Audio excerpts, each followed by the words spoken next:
Your Karen's innocent, only fan is outraged till the end.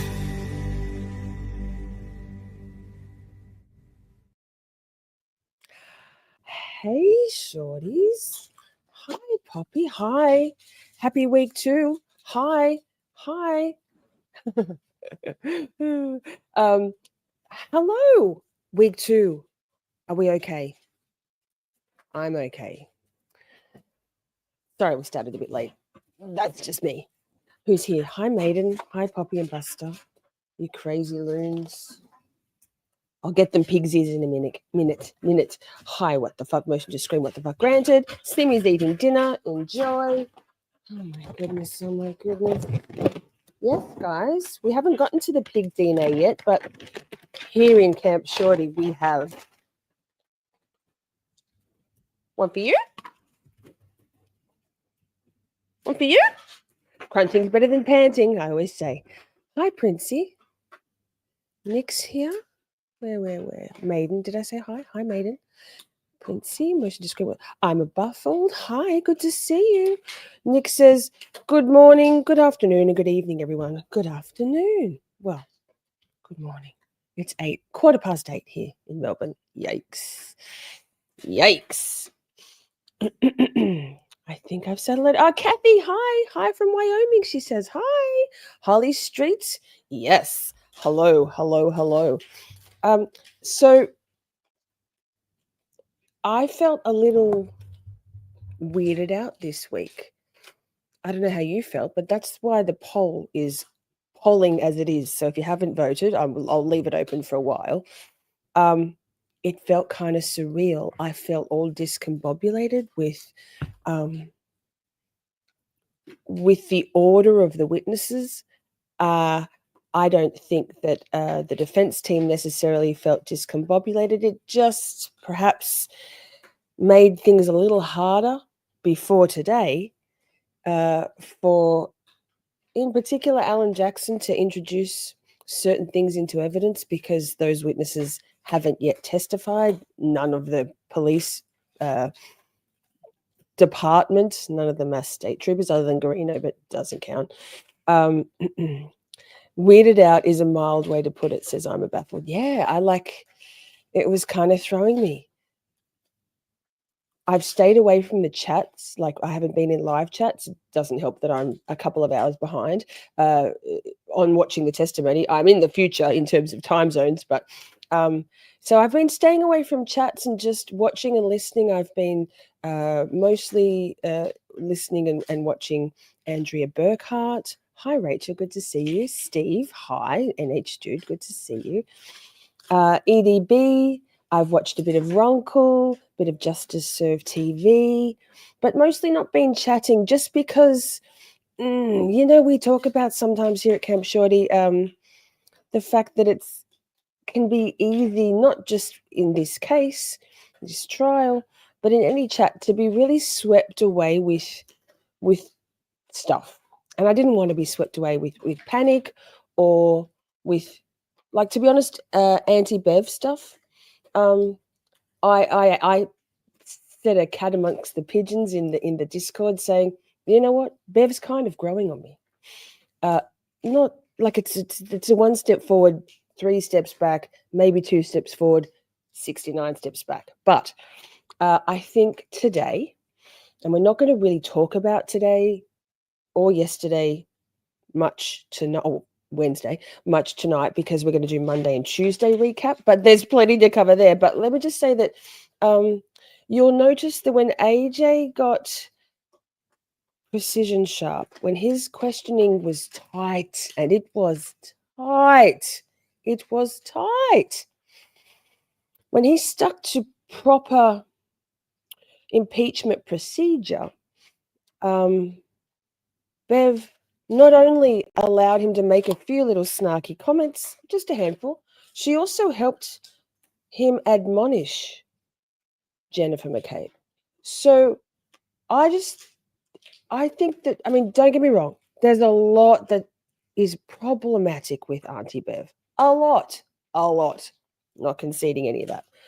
But notice today, she wasn't so fucking what the fuck, Bev, because AJ wasn't pissing her off with, and because AJ has been, Wednesday was a disaster. I'm sorry. AJ got Jennifer McCabe on a couple of things. Obviously, the whole FBI thing. We'll go over it in more detail tomorrow night.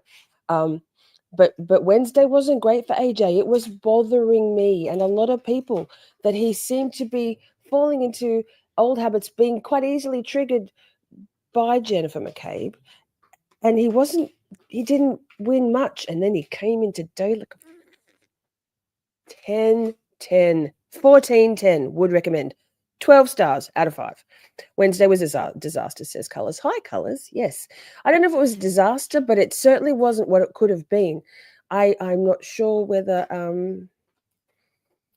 the team had a few words to him, AJ, Alan, whether he just regrouped and thought, or it occurred to me today, do you think, I mean, probably stupid and not smart, same, to squander a whole day, well, a big chunk of cross-examination, getting Jen to feel like she was still in the driver's seat, right? That she was in control, because she pretty much was on Wednesday.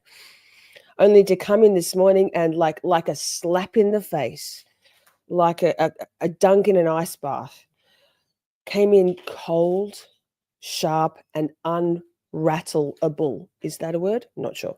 Anyway, we'll talk about it more tomorrow night, because we've got a lot to get through tonight. So Brooklyn's here. Hi, my mouse keeps going off because I'm just too busy chatterbagging. Is that a word? Alan gave his 100% on the floor, and I believe the DUI charge will stick. I'm not sure about that. There was some shade thrown on, well, the hospital procedures in the lab there, the pathology lab. We're going to talk about that a bit. And then today, I was just listening to it then, time zones. The forensic pathologist from the MSP lab. Absolutely. I mean, she conceded there's no control measures in place when they're testing samples that have been given to them by a laboratory, the hospital lab, with different accreditation and procedures. Rehome the McAlberts. Lynn, hi, I saw that you said you're wearing a shirt. How good is it? Lynn is wearing her own merch, basically. Rehome the McAlberts was Lynn's brilliant hashtag, and we turned it into merch. If you'd like to have a look, go and have a look on the merch store. Hi, Clay. Live streams on YouTube. Keep jamming. Yep. Show with an S. Just wanted to say hi. Going out soon. Wore my Miss Shorty tee to court Wednesday. Same. I think today was a build-up for today. All by design. Could be. Very clever. Risky. But like Jen, I mean, yeah. So, my brain. Who the fuck is Jen 2.0? Do you wonder if she's on something? She's on the drug that is Jennifer McCabe, I think. Hi, Bussy. Oh my God, don't swab me. I'm going to have pig DNA on my hand now. Yikes. I don't know if she's being coached big time. I think Jen coaches herself. I think Jen is, in Jen's opinion, the smartest person in the room. And Wednesday was attritional. Today is just dissection. Yeah, agreed. What's YouTube doing? Rude. No YouTube shade. A little bit. So. Oh, you're talking about. Are you talking about the court feed, Clay? I need more info on the pathology stuff, says Rach. I was getting ready to go out. Well, so Monday. Hi, Micah. Good to see you. So how was the so Cheryl? How was the extended the expanded buffer zone? Is it annoying? Never seen anyone apologize so much in my life. I think Jen probably watched back everything. That might have been. No, I honestly don't think. I don't think that she would have been coached to do that. I think Jen's self-corrected. That's my opinion.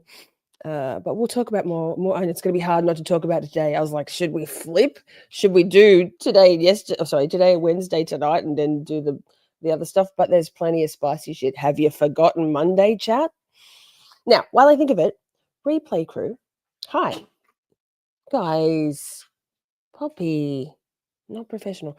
Replay crew, hi. If you'd like to watch the live chat replay on your handheld device, like your mobile, your tablet, your iPad, it's easy. All you do is swipe left on the comment tab, and it will give you the option to watch the live chat replay instead of just add a comment. But also, could you leave a comment? They really help. They really help. Engagement really helps the channel, me. There's a lot. YouTube is super saturated with options, particularly. I mean, we've been doing chat. We've been covering Karen Reid since I started live streaming just after the trial had finished. So we're not fly-by-nighters. We're not solely a free Karen Reid channel. We're like an onion. We have depth. So support us. And it's the best chat on YouTube, just saying. Okay, so Cheryl says, well, the pre-trial stuff, we were able to stand right in front of the courthouse. So it's a big difference from that. I wasn't there during the last trial, though, to compare buffer zones. Right. Interesting. At one point, there was only 6 of us out there. Today, like now, wow. A lot of people are scared, but it's really not a big deal. Yeah, I can see that. And maybe I don't know, what's the weather been like? Inclement? Enjoy your gin and tonic. No Jameson and ginger for Steve. No. Okay, now we have somewhat of a hard stop tonight because I am going to be appearing with Joe Schmo and Salty Sleuth Investigates on Publicly Buzzed Feral Friday tonight. That starts at 9 Eastern. Wait, sorry. Maiden says, Shorty, did you see my messages above about my Jen McCabe observations on the stand? No, let me scroll back. Sorry. Let me see. Let me see if I can find it. Walk and talk. I think they regrouped. I also think they're probably, the defense team probably exhausted, and that day was the day off was probably helpful for them to just catch their breath. The quality and fit are awesome, ladies. Perfect. Yes, excellent. Good. Maiden, I can't find it. Maybe Ms. What the fuck motion to scream, granted, could find it for me and throw it up on screen for me. Oh, okay. Yes. People are afraid of getting tagged with a felony. The MSP is not fucking around, unfortunately. It'd be audacious, wouldn't it? Bold of the MSP with the world, eyes of the world on them.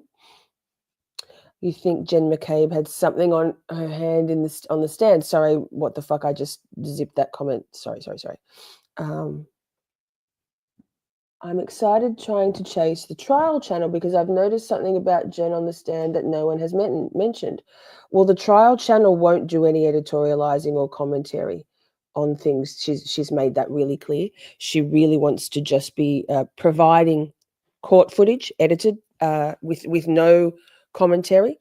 So tell me. Oh, Zelda. Hi, Zelda. Good to see you. I stopped into your chat very briefly yesterday because I was gifted a membership to your channel. Thank you so much for stopping by. Hi. Lovely to see you. Poppy, please don't leave me. I still think, says Simi, that she paid expert trial prep and learned how to testify. I don't know, man. I don't know. She certainly spent extra money on getting a second a blowout for today's testimony, didn't she? She didn't put as much pink on her cheeks. I mean, whatever. Holly says, I sent you a Snapchat video on X a few days ago. Shows I literally sent it 10 minutes ago. What is wrong with it? Maybe it's jammers and a ginger time. I've been really quiet this week. I haven't really been, I've been a little bit reclusive this week. I've had some silly sense of overwhelm, not just because of the trial, but just life. Life be lifing, you know. So I'm a baffled. Zelda says, yes, so happy, thank you. Yes, I was thrilled. I got the notification. I was at work, and it said you've been gifted a membership. My bosses were around, so I just popped in and said thank you and dropped out. I'll have to do better to be in your lives a bit more often, Zelda. You still think Xanax? I mean, maybe.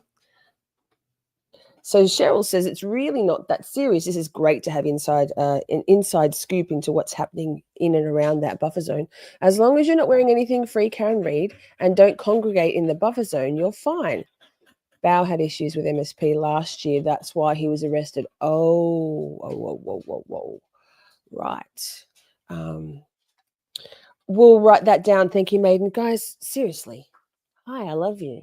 I love you. You're very full on. So the weather, Cheryl says, bring a sweatshirt, and if you need to use the bathroom, just walk to the bathroom and nobody will bother you. The MSP just stand there and look stupid. Trust me, I'm down there all the time. That's awesome. That's great inside information. Thank you. Okay. Now. Yes, thank you so much for being out there on the ground. It's exciting. Hi, Laura. Yes, it's getting cold. Stay in bed. Stay toasty. Okay, now, Poppy, what about if I give you guys another pig's ear, which is out of my range of budget, but I'm also not loving this insistence of love. Well, that's a big one, Bessie. Have we still got enough for tomorrow? Oh my goodness, these poor pigs. How are they here now? I don't like this. Poppy, here's yours. Okay, more crunching, less panting. Fantastic. Now, so let's throw our brains back to Monday. Feels like 84 years ago, right? There was a whole lot of Hank Brennan showing his true bloody colours, huh? I really hope. Wait. Actually, wait. Yes. I want to just toot my own horn for a second, please. Please let me. Just let me. It's my channel. I'll do what I want. Jokes. Did you all see my short that I did? Yikes. On, I don't know, a day in my full peasant work get up, right? And I said, here's my take on Bev. I think she's going to allow the whole thing in. And I've been saying it for ages anyway. She's going to allow ARCA full testimony and all their testing. Stick a pin in it. How about that? I bet you ladies Zelda Kelly knew. Yes. I was right on. Lynn says, I hate Hank's voice so much. Yes, same. I mean, his voice, his face, there's nothing likable about Hank Brennan. I don't reckon his wife even likes him. Just saying. Is that too much? I'm not sure. Guys, they're really loving those pigs, aren't they? Wow, what's happening here? I've just done something weird with my screen. Ignore me. Right now, so we're not going to watch this whole thing because, like I said, so thank you to the trial channel. Firstly, wind that back. Firstly, thank you to Motion to Scream What the Fuck Granted, as always, for basically producing my whole show for me. Probably going to cry. I've had a really rough week. Just kind of just surviving. Nothing happened particularly. I'm just, I don't know, just the ebb and flow of life. So, this show tonight, I could not have done it without my good friend and producer, executive, amazing, extraordinaire human best friend. What the fuck out there for pulling this all for me. I appreciate you so much. Thank you. Now let me and then the trial channel for mostly all we use here on Camp Shorty, wherever possible, is the trial channel. If you are not already subscribed, what are you doing with your life? solemnly swear that the testimony you shall give to the court in the matter now in hearing shall be the truth, the whole truth, and nothing but the truth, so help you God. Yes. YouTube boys doing weird. Okay, that's better. All right, go right ahead, Mr. Thank you. Good afternoon, Doctor. Good afternoon. Did you become aware there was an order from this court to produce records? Yes. Did you receive a copy of that order? Yes. Who did you receive a copy of that We order? need Dr. Wolf to identify himself. Like, Please identify yourself for whoopsies. the record. Spell your last name. Hang on. Daniel Wolf, last name spelled Wolfe. Who did you receive that order from? I believe it was in an email forwarded from Miss Little. Did you read it? Yes. Did you understand that there was a request for certain communications? Yes. Did you understand that you were supposed to We're turn all those set. records over to the Superior Court? Yes. Did you turn records over to the Superior Court? I provided a copy of that production notice to Miss Little. Did you provide the records to the Superior Court? I didn't directly email that to the court, no. Did you indirectly email it to the court? It was my understanding that it would be passed along to the court. So you did not, pursuant to the order, provide the records to the Superior Court, did you? Not directly to the court, no. When you read, So, hi, Frank Fax. Good to see you. Brennan just berated Dr. Wolf and Bev let him. She should have stopped it, but she didn't. Correct. It's a bit of a pattern though, right? ADB's picked it up. Bev has her grave concerns. She shakes and quivers and freaks the fuck out, wheezes there on the stand whenever these abhorrent, appalling things that the defense do. It's a pattern. And then she basically gives them everything. Like, she didn't recuse herself, granted. Who knows? I have questions. But she's kind of ruled in their favor a lot. So if we can get past the bluster and the offensiveness of what she allows Hank Brennan to do outside the presence of the jury, like, fair's fair. She ruled so completely in their favor, and honestly, I think Bev gave Brennan enough rope because I don't think Bev likes Brennan as a person. I think she has to be affiliated with him due to them both being on the side of the Commonwealth and whatever else. Guys, choking on pig's ears. But I think she let him put that little display up for everybody. Like Nick says, yeah, I think Bev let him, already knowing her decision. It was a free hit that meant nothing, and not a good look. And also, let him see. Let's see if he does that to Dr. Wolf and perhaps Dr. Rentschler. We didn't really get enough of a read because it was so brief. And how he's going to treat. I mean, Dr. Wolf handled Hank Brennan with grace and aplomb, right? It was laughable, like despicable.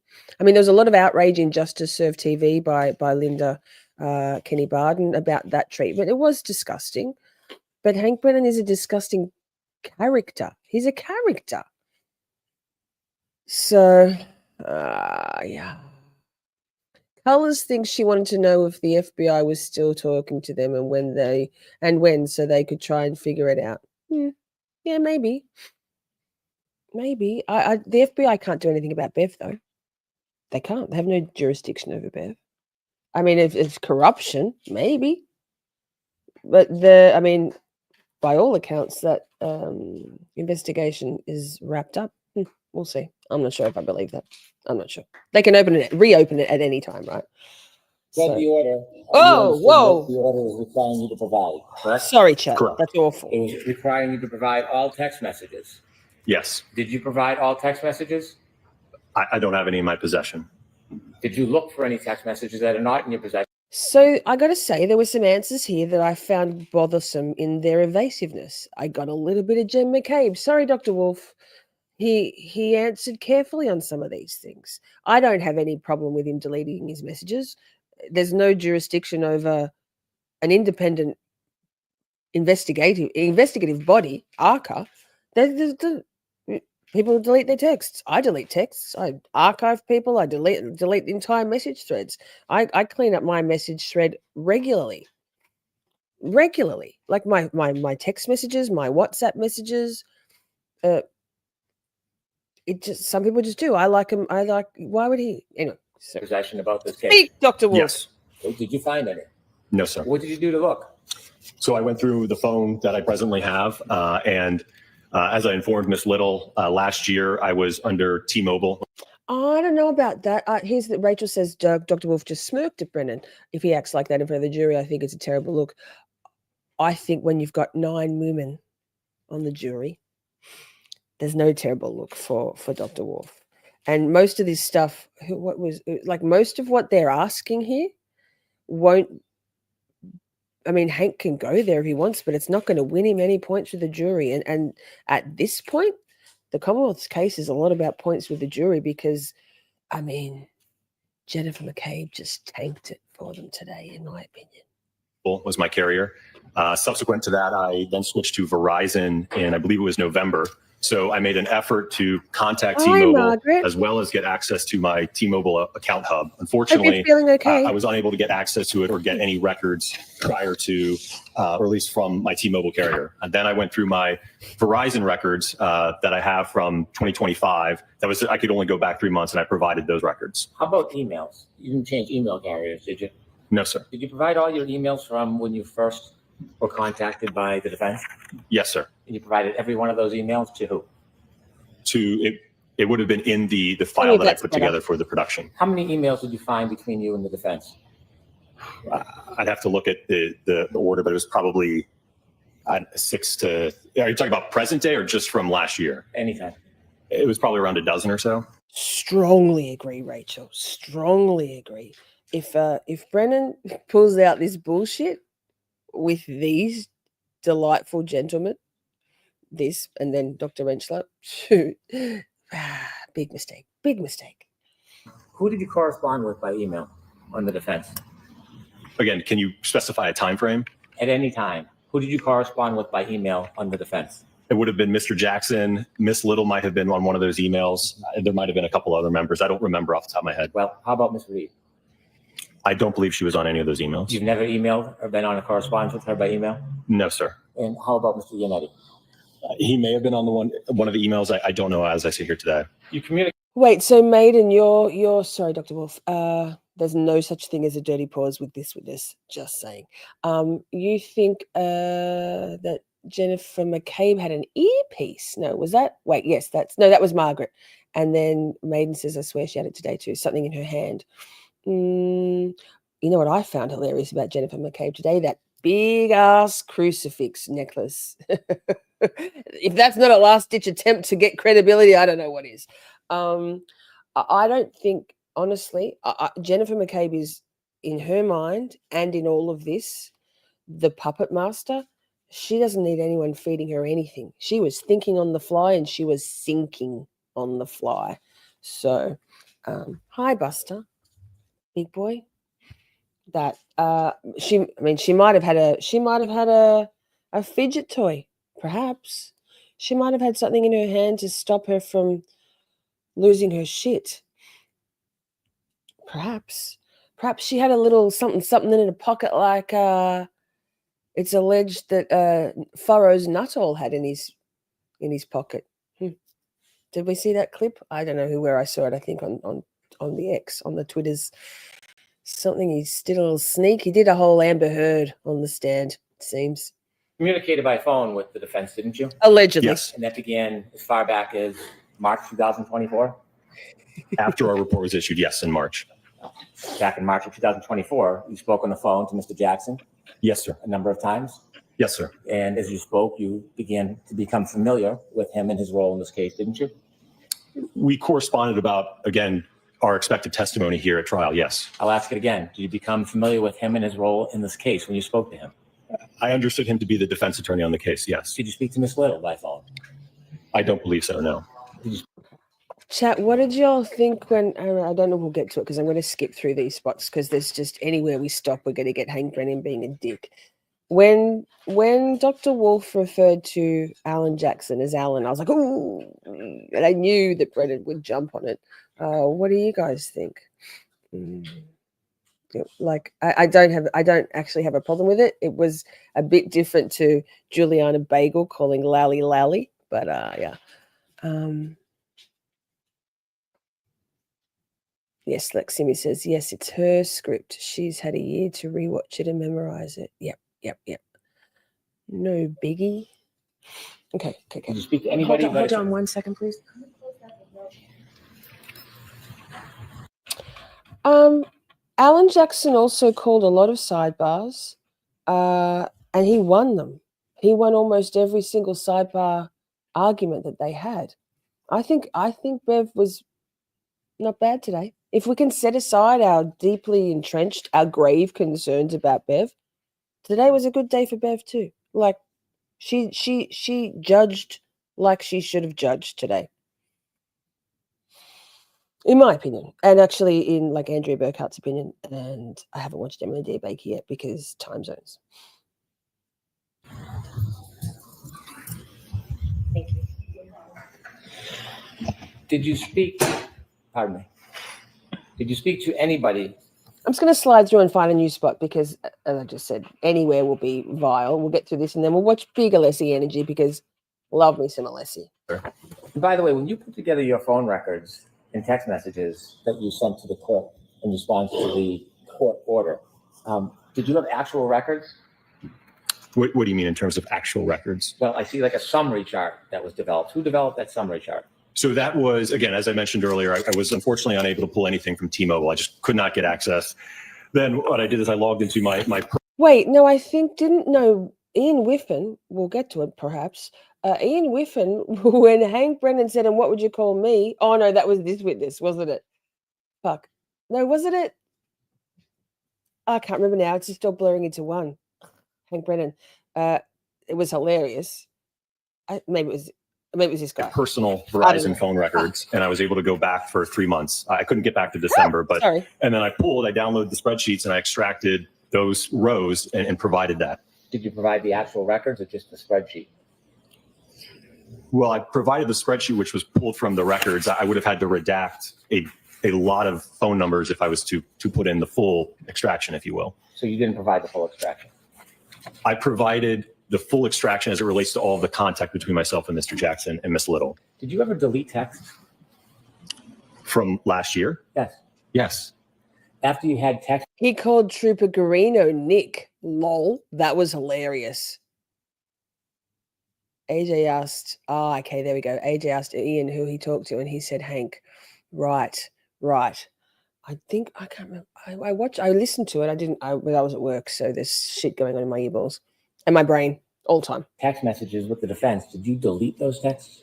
Yeah, after the trial concluded, I mean, that's something I routinely do. I'm not going to keep texts from Mr. Jackson, especially now that we're past a year. I would have no reason to keep those, sir. I'm not asking for the excuse. I'm asking if you did it.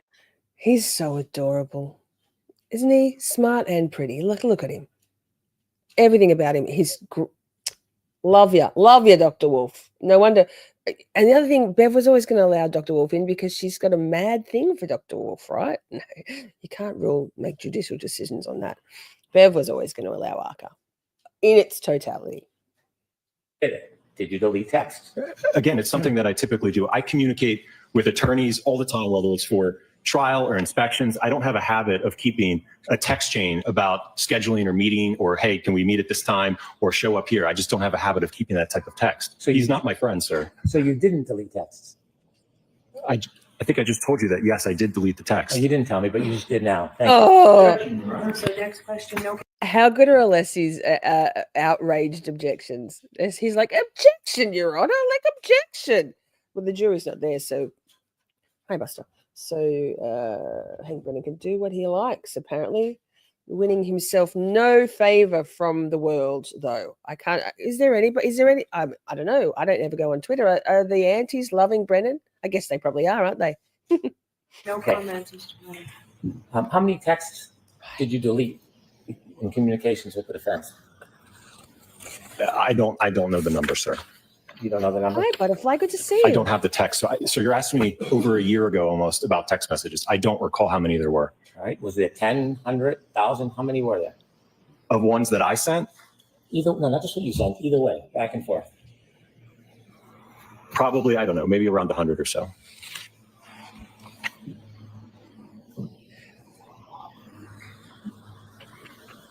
And when did you delete those over? I'm just gonna be. I'm like just sitting here going, "Oh my god, he's so dreamy." It's not really necessarily my type. I don't think he has to be anybody's type. He's just visual perfection. And then he speaks, and he's also lovely and smart. Sorry, stop gushing over Wolf. I'm sure. Is there okay, ladies in the chat? Is there anybody in chat, men or women, anybody? Full stop. One in the chat if you don't think that Dr. Wolf is physically attractive and appealing. Just his look. Just his look. I know it doesn't matter, but it's kind of funny to me. Surely it's universal. Like, surely. It's like he's like Superman. Over 100 texts between you and the defense. As I mentioned, I think the last text that I remember was Mr. Jackson texting me, just thanking me for my time coming up here after the trial. Again, that was at the end of June. And then I didn't hear from him. And at some point, I don't know specifically when, it would have been last year, but I deleted those texts. There was no reason for me to keep those, sir. Do you remember about when you made the affirmative intentional effort to delete around 100? Okay, we need to unpack this. Interesting. Interesting. No disappointment. That's why I asked the question. Maiden, sit down, Maiden. Sit down motion to scream, what the fuck, Granddad? I think we're all screaming, what the fuck? Granddad Colors thinks he's dreamy. 100 text messages between you and the defense. It would have been sometime after the trial, probably before I... Sorry, sir, but we'll get to the good stuff. Hang on. You had a series of phone calls on the 17th, 2 on the 18th, 2 on the 19th. Do you know what any of those were about? I think it was about the logistics of arriving here, because I know that I was going to, as opposed to driving, I was going to fly in this time. Okay, how about the 21st and 23rd? There's a call on the 21st and 2 on the 23rd. Did you talk about the case? No. Boom, Zelda. Boom. And so when you came into trial to testify, you were just... I'll move on in a moment. I don't know if I can, but I'll try. Ask it differently, Mrs. Shorty. Miss Shorty. Totally not my... Normally I'm going for the bad boy, the rough, kind of like rough around the edges, tattoos. Like, give me a guy with face tattoos any day of the week. Whew. This guy. You were just relying on the opinions you had already provided in the past? That were written in the February 12th report of 2024? Yeah. Yes. And you had not talked about the case with Attorney Jackson or any member of this team?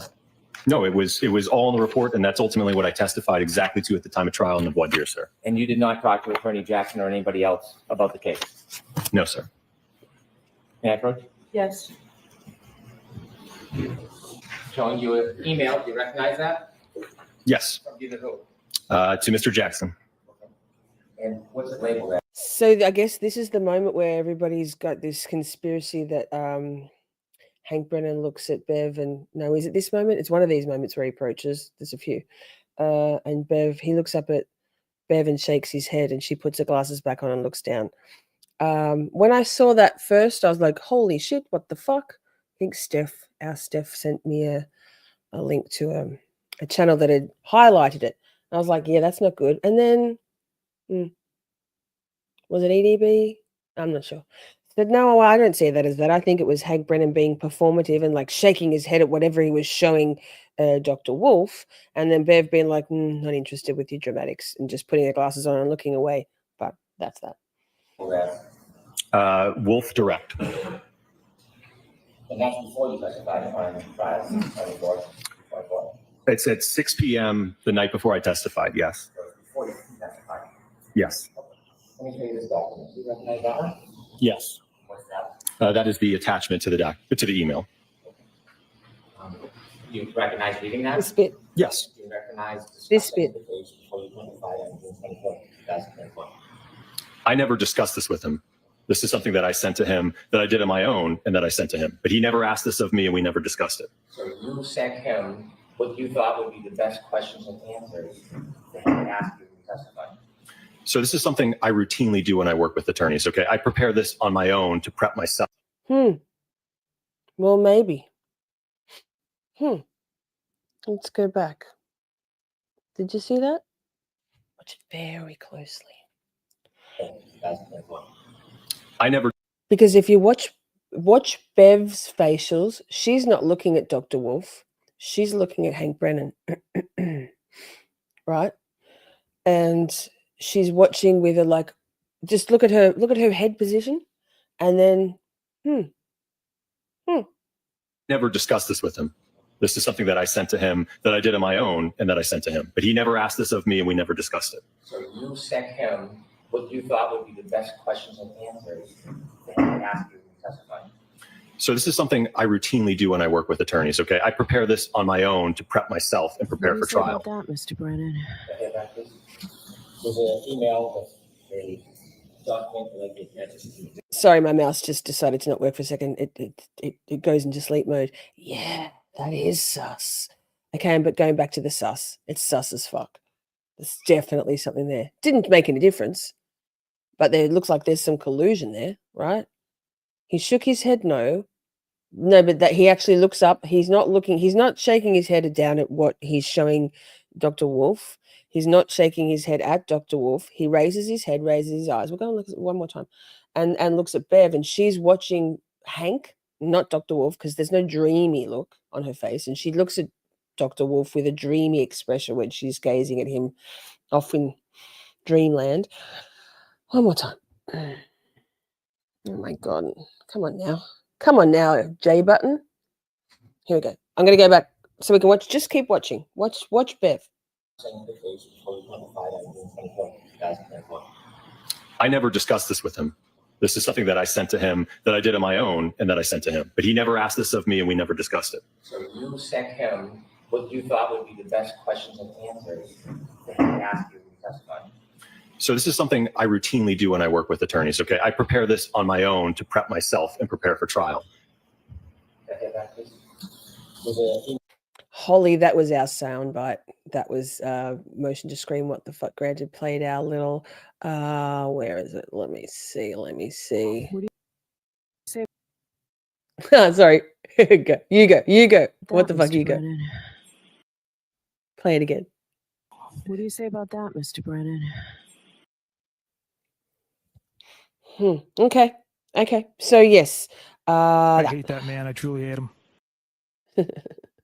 Sus as fuck. Hi, Pia. 2.0 is a wild ride so far. It is, isn't it? It sure is. I think the defense today was a good day for the defense. I think so far the Commonwealth hadn't up until this point pushed the needle at all away from innocent until proven guilty. I think they're still sitting in a big fat barrel of reasonable doubt. Today, Jennifer McCabe, I think, buried that barrel. In my opinion, I think that the Commonwealth has got a really uphill battle because we haven't got to any of the solo cups. We haven't got to the leaf blower. We haven't got to no crime scene tape. We haven't got to the Sallyport video. If Jennifer McCabe and her and Nuttall were the centerpiece of the Commonwealth case, well, shit, that's disappointing for the Commonwealth, isn't it? Not. It is a whole different vibe. It's surreal. That's why I put those in the poll. Discombobulating and surreal. Same but different, right? Feels weird. And Hank Brennan makes it feel nefarious. Oh, hello, gorgeous. Good to see you, the Trial Channel. Taking a 10-minute break, 10-minute Miss Shorty break. Stupid long day. Still so much more work to do. Yes. Well, we thank you for all the incredible work you do. Here we are with the Trial Channel, Dr. Wolf. footage. Thank you so much for everything you do. Your channel. I'm gonna have to reset my your 50,000 subscriber goal again. She's already up to 24,000. I presume it was up to 23.9 last time I looked, which was like 5 minutes ago. So it's probably over 24, right? Go, you good thing. Go, you good thing, trial channel. Love ya. Email a document like the attached to the exhibit. Okay. Exhibit 1. Do we want to watch him trying to yell? Where is the yell in the cross exam?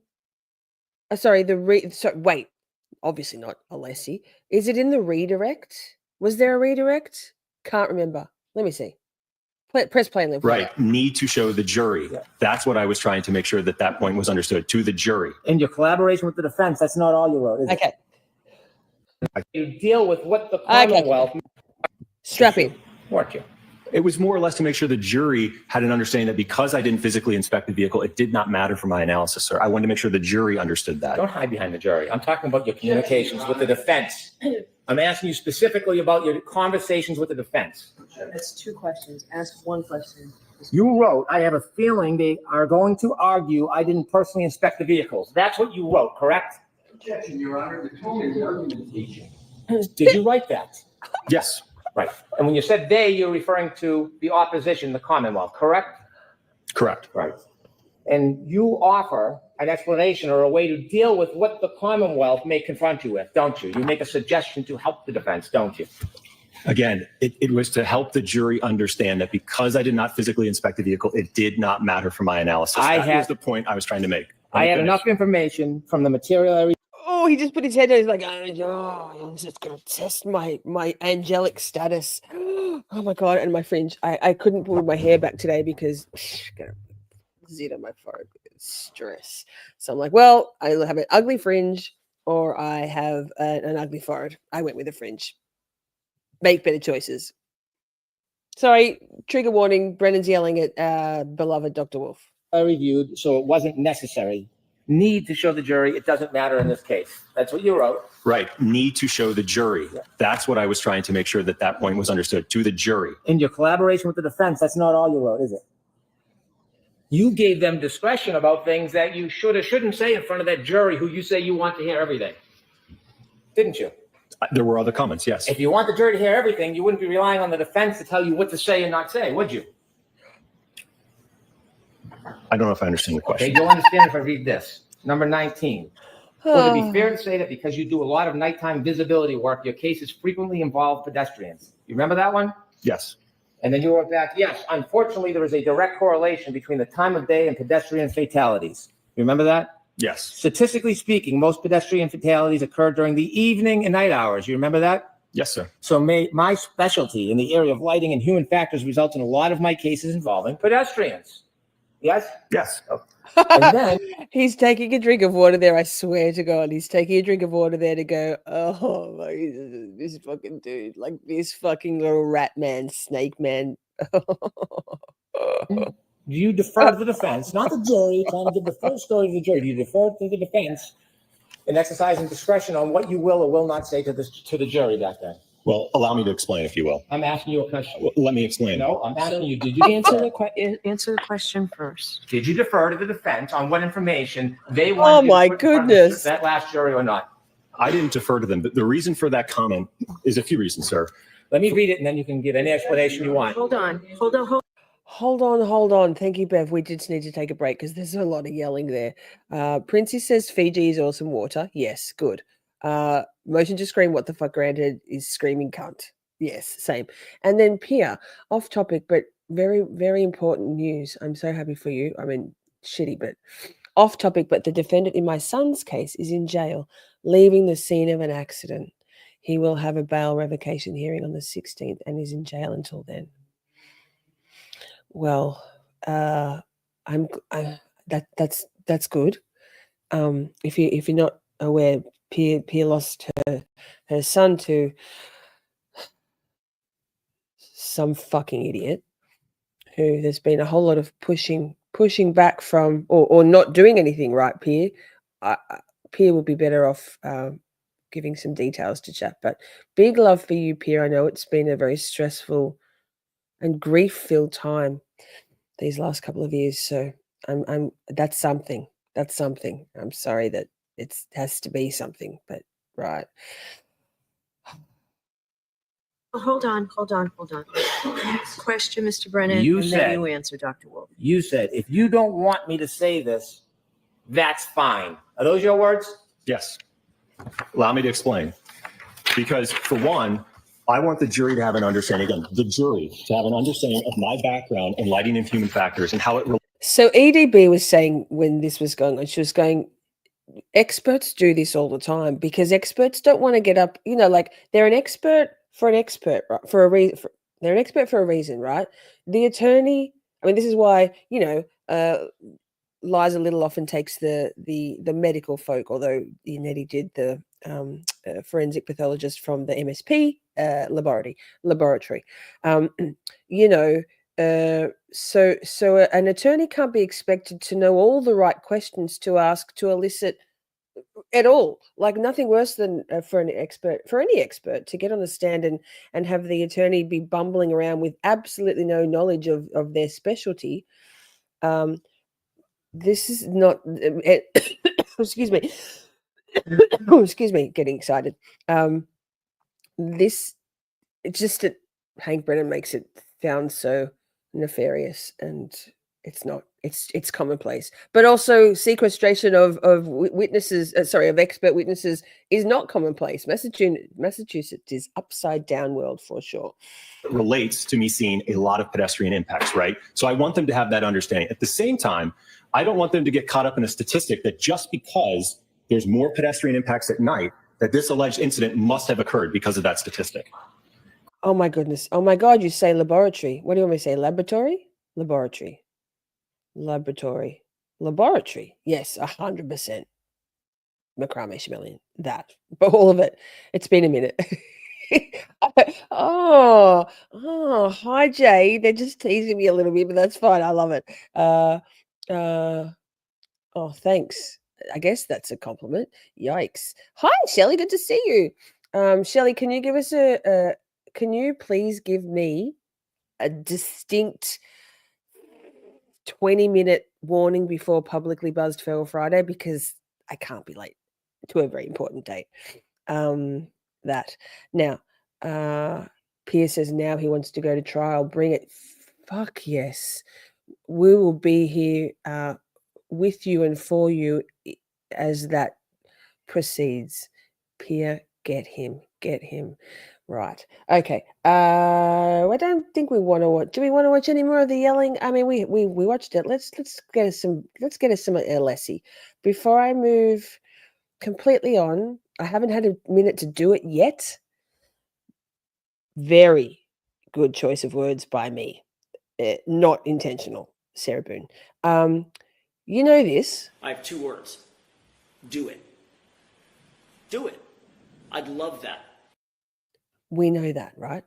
And you know the members only emote in the chat. Do it. Drop them if you've got them. Well, I'm going to make that merch. I don't think Nike is going to come after me. Am I allowed to say Nike or is it Nike? Yikes. I'm going to do it. So that there'll be another Karen Reed design within the next day or so. I've already got the graphic done. Anyway, that sidebar. Okay, Alessi. Let's go, Alessi. Alessi, do you have anything? I sure do, Your Honor. Thank you. Are we going to get to Oh, Dr. Shevlaka. Wrenchler today or not? Hey, Dave. You know how much time See you. Brennan's, I'm just asking you. I will do, Your Honor. Okay. Thank you. Also, I've been pumping out a bunch of shorts and short video clips from things that catch my ear and eye during the trial as each day goes, which is one of the reasons why I'm not in chats much myself, because it's quite the thing to go and find that live court footage as it happens. A couple of hours behind when Court TV doesn't timestamp things, unlike the trial channel, but I'm trying to get them out expediently. If you've got a minute, I'd love you to go and check out my shorts, my short clips, and the shorts in my shorts feed. Well, There's no way to say that it doesn't sound weird.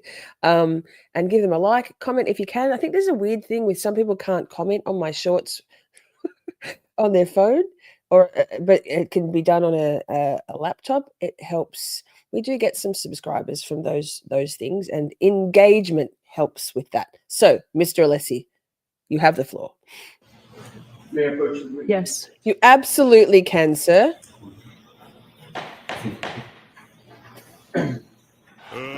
Your Honor, may I approach the witness with the document? Yes. Dr. Wolf, I am providing you with a document. High life Do you artist. recognize it? Yes. What is it? It is the order for production of records. And is that an order from this court? No matter how Yes, I sir. said it, Was Shelley. this the order that you were provided with in response to recent matters with regard to this court and what you should or should not be keeping in terms of records and what you should be producing with regard to records? Yes. Could you please read the, excuse me, at this time, Your Honor? I have it in front of me. Okay, well, I understand. So if Your Honor has it, I would like to be part of the hearing, right? We can look. Yeah, that's exactly, thank you, Your Honor. So I'm just going to say, if I had to pick, this is all about me. If I had to pick between Dr. Wolf and Dr. Alessi, Mr. Alessi, Bay, I would all day, every day choose Bay. All day, every day. The brain is way sexier than the face in any human, in my opinion. So I'm not surprised at all. He's yours. Like, we're not even coming near Yannetti. Yannetti belongs to Motion to Scream. What the fuck, granted. Actually, Motion to Scream, I did go to clip a little bit from Court TV today. Just I think it was coming back from lunch, and just for you of David Yannetti being delightfully himself with his cute little smile and stuff. But then I got sidetracked. No surprise. Also, another sidebar. Colors says hands down Alessi every day. Yes.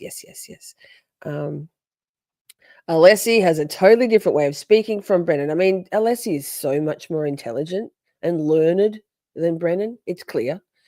He knows how to say words, including his own name, Alessi Brennan. Also, another sidebar. I'm sure you all have seen it all on the social medias, but let's just talk about the fact that there was a conference in chambers of all the parties, the Commonwealth, the Defence, the Reid family, the O'Keefe family. And do we notice where Paulo Donuts is sitting now? Interesting. No more menacing. Okay. It's prejudicial. I mean, he's glaring at Karen and looking at the bloody jury with those glares, right? Including his own name. Exactly though, right? Like, it's so disrespectful. But he also can't say Hebatoba or nefarious or supposedly. So Brendan's a dick. Ah! Give it two. Thank you.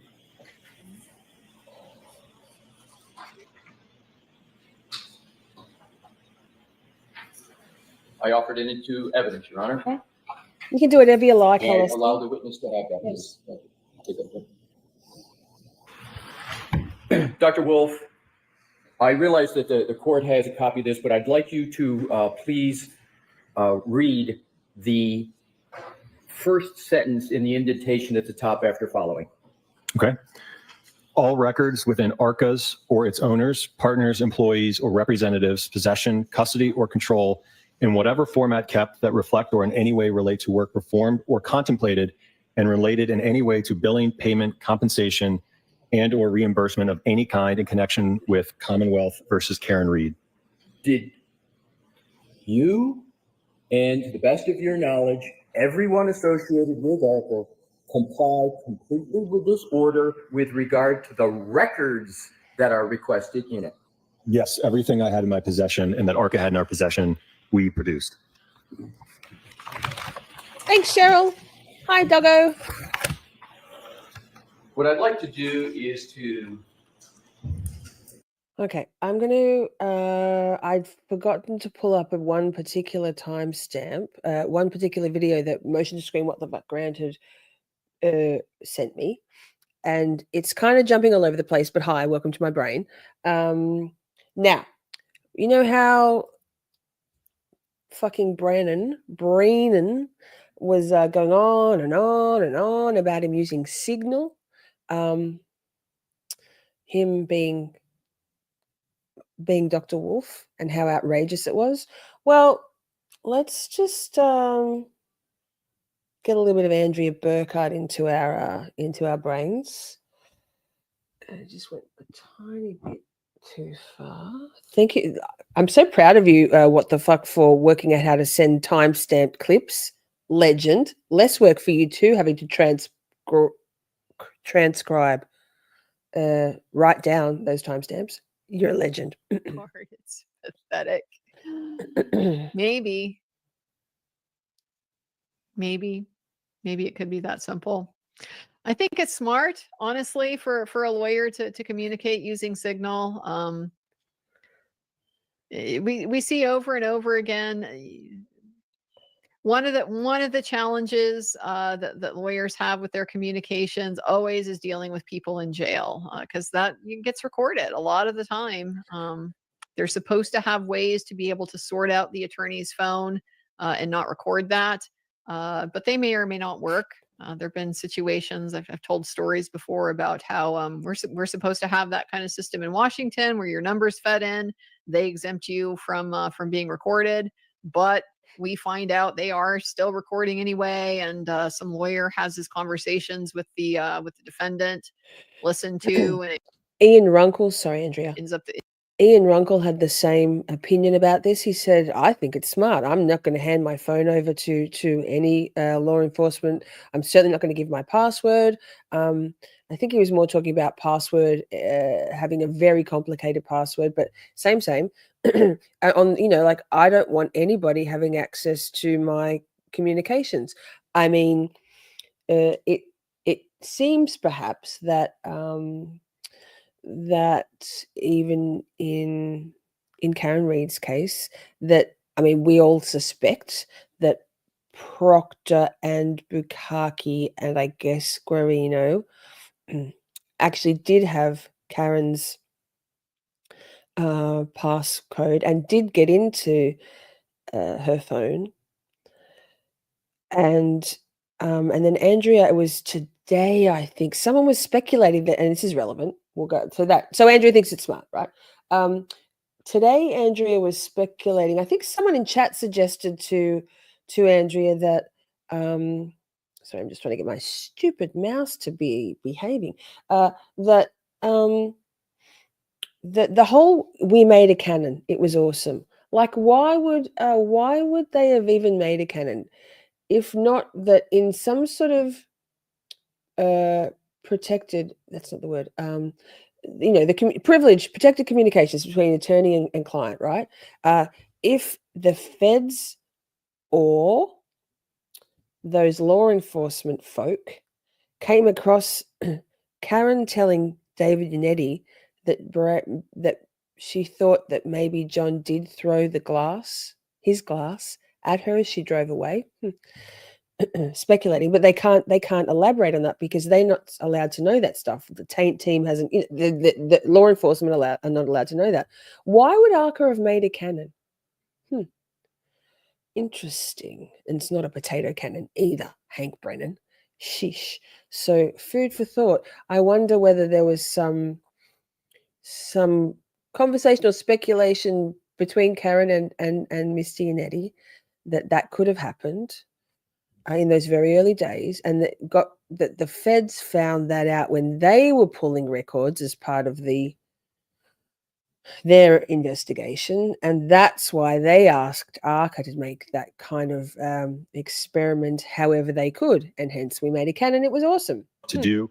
So subsequent to that email, I then reached out to the Department of Justice to get clarification on what the guidelines would be to move forward. I'm going to go back. What was, briefly, the essence of that conversation that's discussed in the March 20, 2024 email? Well, if it correlates to when I'm looking back at this phone record log, there was an incoming call to the ARCA main line on March 20th, 2024 at 7 a.m. And that's Pacific Standard Time. So that would have. One more thing on Signal, probably many things on Signal, and lots of people in the chat saying Signal is awesome. I use it. I like WhatsApp, but that's just me. Telegram has the best emojis and emotes and stuff, by the way. Don't even know if Telegram still exists. I guess it does. Yes, it does. Don't I communicate with you on Telegram colors? Can't remember. For me, it's handy to have all your messages in one place. I almost never open my iMessage stream because I don't communicate with anyone in Australia, very rarely. But my WhatsApp is where I communicate with mostly all my people that are international. And it's just handy to have. Why would you be going into iMessage and WhatsApp and Signal and Telegram if you can funnel, particularly when you're doing a high volume of communications with everybody? If Signal is the defense team's preferred text stream, regardless of if it's encrypted, it's all in one place. It just makes sense to me. Like it's dumb having to communicate with people on many different platforms. Not only if it's the same people, try to keep it all to one place easier. That would have been at 10 a.m. Eastern time. So that call lasted for 39 minutes. And as I mentioned earlier with Mr. Brennan, I think that was a conversation about Alan trying to get in touch with me, letting us know that, hey, we've received your all's report as part of this federal investigation. How can we go about utilizing you guys to come testify at trial? Can you guys come testify at trial? So, and then as I mentioned, I went over him with our typical, protocol for when a case comes in and a client wants to utilize us to testify, which is certainly outlined in that email. But obviously, given the very unique nature of this case, I had no idea if that was something that was okay, if it was allowed, what to do. So subsequent to that email, I then reached out to the Department of Justice to get clarification on what the guidelines would be to move forward. I'm going to come back to these emails, but I want to go right to the July invoice from ARCA to Worksman Jackson Firm. So can you locate that? Is that in your production? It's the July invoice.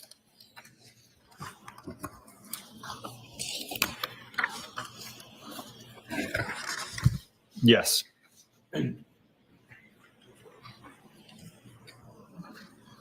I have it located, yes. Did you ever have any discussion of any kind with any member of the defense team about that invoice before July 12th of 2024? No, sir. And I will note, I am not a part of the invoicing or accounting at ARCA. When a bill goes out, how much it goes out for, who it goes to, I'm not a part of that at all. Exactly. It was just silly. It's not like it's his own little side hustle business, Brennan, that he's like, his wife's doing the invoicing and they're talking over the dinner table about who's going to pay the bills. For goodness sake, everybody bills their hours. Like EDB was saying, attorneys bill their hours. She made some comment like, Mr. Brennan, do you bill in 10, 6 or 4 minute intervals? Like it's ridiculous. You've got to say where your work's going. Each and every entry on that invoice, right? Did you have any understanding that the defense team, as you're making each of those entries, any understanding that the defense team was going to be paying for any of that work? No, again, I think my boss wants to know what I'm doing with my time, right? What am I working on? Am I sitting there twiddling my thumbs, or am I working on a case? So that's the purpose of tracking time, sir. So can you please describe how it is you enter time and what your thought process is as you're entering each of those time entries? Not each one, but just collectively. How do you do it? Why do you do it? And how does that work in your firm? So again, there's usually just a spreadsheet. Sometimes I'll write it down. Maybe my project manager will enter it.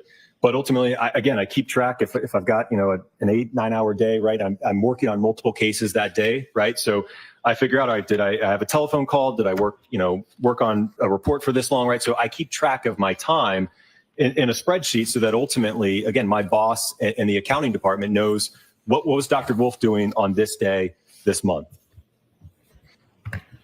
Let's take the first entry on May 1st, 2024. You see that? Yes. Did you have any understanding when you made that entry that the defense was going to be paying for that time? No. 6/9/2024. Did you have any understanding when you made that Exactly, entry that I'm the a defense was baffled. going to be paying for that time? No. For any entry on this invoice, did you have any understanding that the defense was going to be paying for this time? No, sir. When you're entering this time, if you had any understanding, was your understanding that this time was under the contract with the U.S. government? Yes, because that's the project number that I put that time towards. So at the time you're making each one of these entries on this entire invoice, what project number are you billing to? Pause. Chat. Just had a thought. Here's the ARCA website. So this is not some backdoor, backyard, little company, right? The feds employed ARCA. Their contract has now ended, apparently, and I wonder whether that was just one of those things or whether it was something shady McShade. Don't think so. ARCA is a multidisciplinary engineering consulting firm for litigation, insurance, military, sports, and more. ARCA has over 30 years of combined experience in the latest technology to evaluate injury causation, equipment failure modes and effects, accident/incident reconstructions. It just did. The impact of human factors and property and premises liability.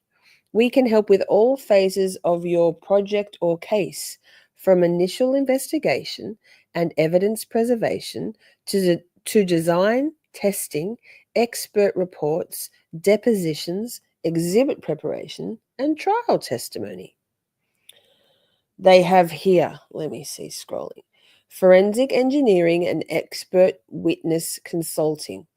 ARCA's engineering teams are comprised of a wide range of technical disciplines such as biomechanics, yes, accident reconstruction, as crime scene spoke to me, crash worthiness, crash daddiness, failure analysis, human factors, premises liability, and fire and explosion.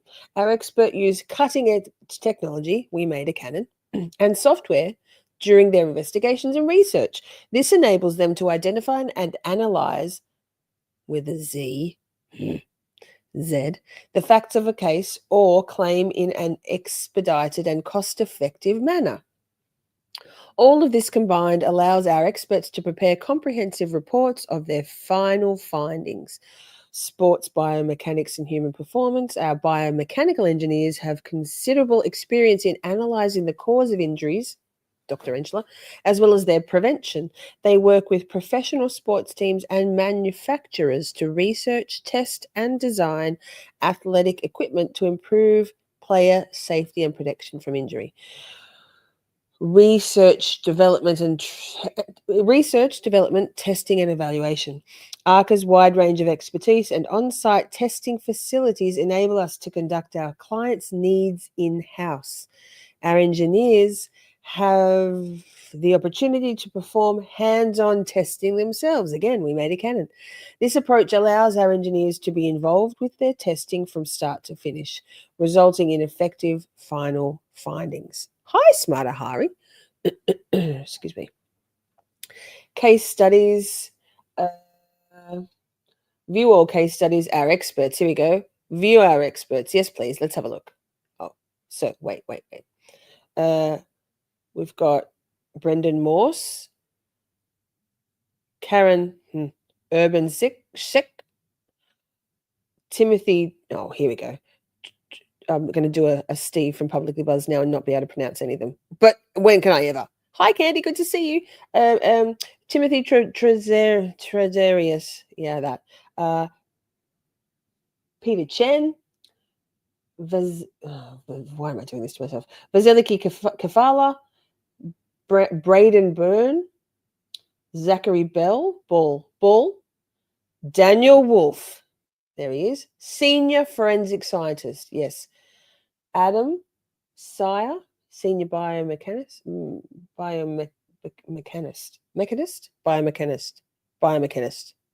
something. Callum McRae, thank you for that easy name, sir.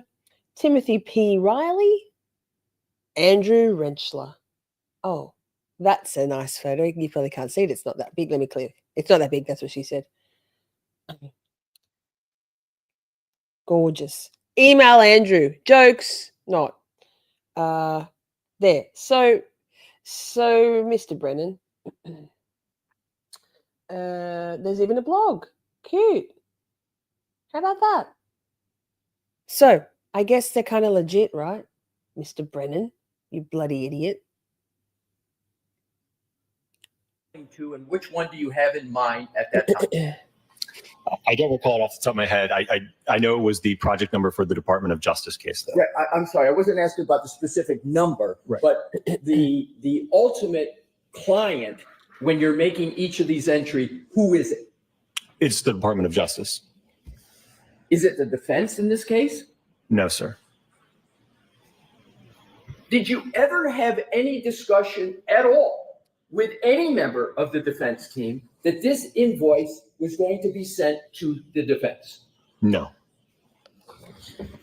And for any entry on this invoice, did you ever have any belief that you were retained or engaged by the defense? No, and as I mentioned earlier, again, the Department of Justice forbid that. So we could not be retained Right? or in a contract with the defense. I would like to now go back to Let's speed it up just a little. the emails we were talking about. Specifically, we left off with the March 20, 2024. I want to now go to the March 22nd, 2024 email. I'm just going to shorthand that, refer to it as the pause email. What had happened between March 20th, 2024 and March 22nd, 2024? Do you have the tab for that, the email that you're looking at? Sorry. Tab 1, please. Tab. Of course, he's got the tabs. Right. So the first email that we were talking about on March. Rach says, I think the DOJ should have paid that bill. Yeah, I don't know.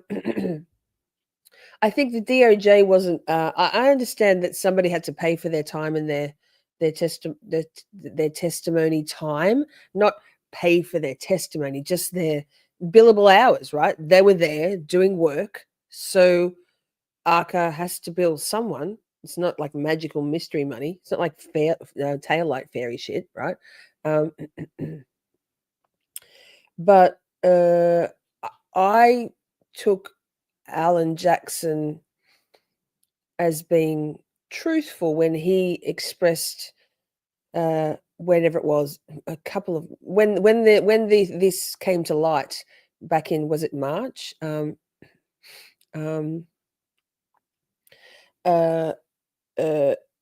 Sorry, I was just looking at the private chat. I believed Alan Jackson. He's like, we were like, what, what, we got a bill? What? There was no prior discussion of, well, there was clearly prior discussion of what the general protocols are for ARCA when they were trying to work out whether it was even going to be possible for these two witnesses, experts, to testify. I believed Alan Jackson. I obviously Hank didn't, and I don't know whether Bev did, but in the end, she really couldn't exclude this testimony or these witnesses. March 20th, 2024, from Mr. Jackson to myself. It looks like the next email was.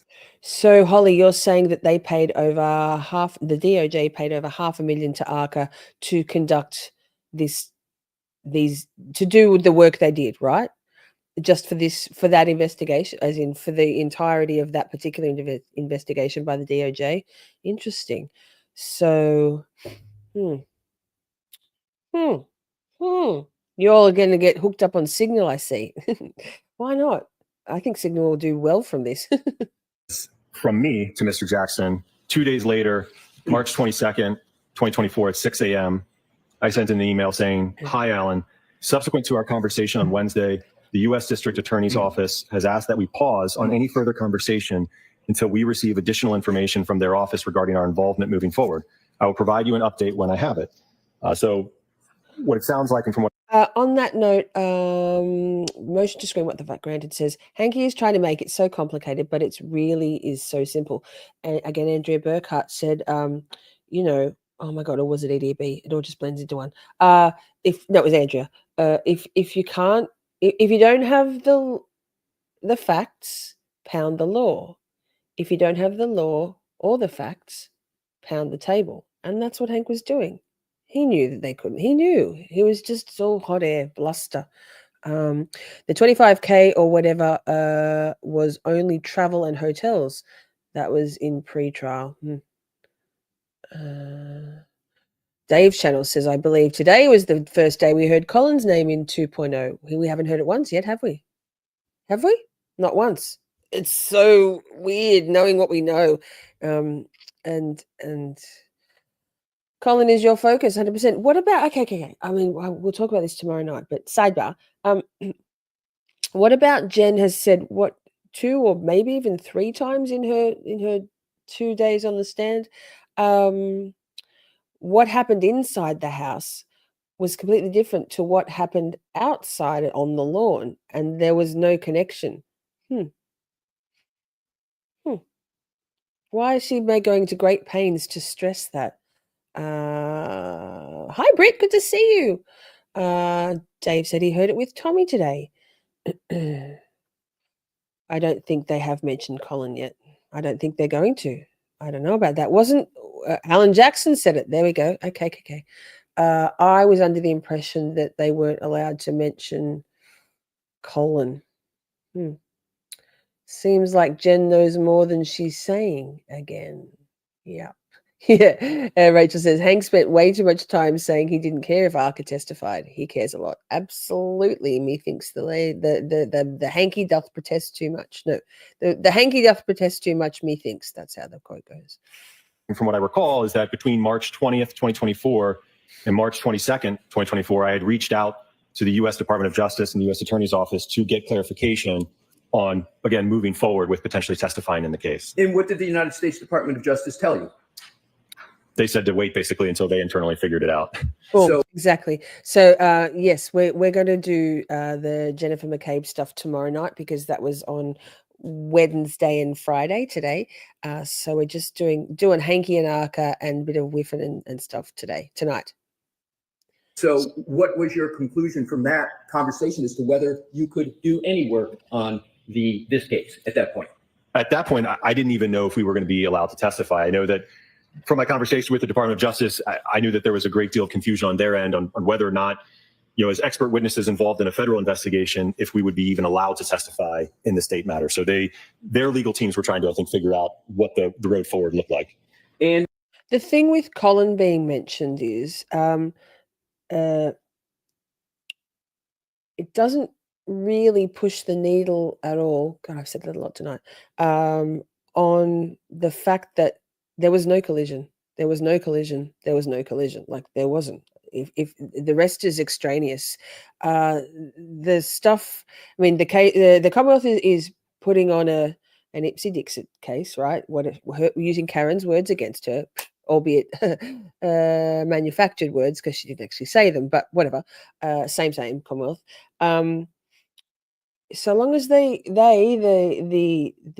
defense can put enough reasonable doubt, it doesn't really matter whether Colin was or wasn't in the house. But I guarantee you they'll get, well, I don't guarantee it. I presume that in cross-examination of people like Julie Albert, Chris Albert, Nicole Albert, they will go into that whole ruse of the 1210 and all that stuff. I don't think they're going to. I mean, he's not on the witness list, is he? Is Colin on the prosecution witness list? Commonwealth? I can't remember. I mean, I don't think we're ever going to know what happened. And some of these statements that the stuff with Jen saying about what happened inside the house was completely separate. Wasn't anything to do with what happened outside on the lawn. Makes me wonder whether the basement thing is. Maybe we're a little bit off on that. I've said I'll die on the hill of what I believe happened, and now I'm like, interesting. So it's good to have your mind open to other possibilities, to not be so thoroughly wrapped up and in what we know previously, when clearly, I mean, the whole stuff about Jen and the feds and all of that, that's new stuff. That's new. Ah, see colours. I think he was arguing with Higgins in the garage. Colin let the dog out, who heard arguing and went into the garage, attacked. Things got crazy. Colin grabbed John's phone and went inside, up and downstairs looking for. Could be. Could be. Yes, exactly. I thought that Bev said Colin couldn't be part of the third party theory, but they're not doing, they're doing the, they're alluding to other involvement, but it's not the bones. It's not the shank of the defense's case, right? It's they're going with incompetence. God, my fringe is so distracting to me. And were you entering time under that U.S. contract matter in March of 2024? Yes. And do you know where that time was being billed to? It would have been the same project number as the Department of Justice one. That time was not to your knowledge. So Alessi made really good points. I don't think he really, I mean, he had to, because he didn't know what Bev was going to rule. I mean, I did, but he just systematically broke it all down. But all of this stuff, all of Hank Brennan's examination, all of Alessi's, rebuking all of it, like debunking all of it and just clarifying all the actual facts rather than Hank's bullshit. It doesn't matter. It's the same as the defense's.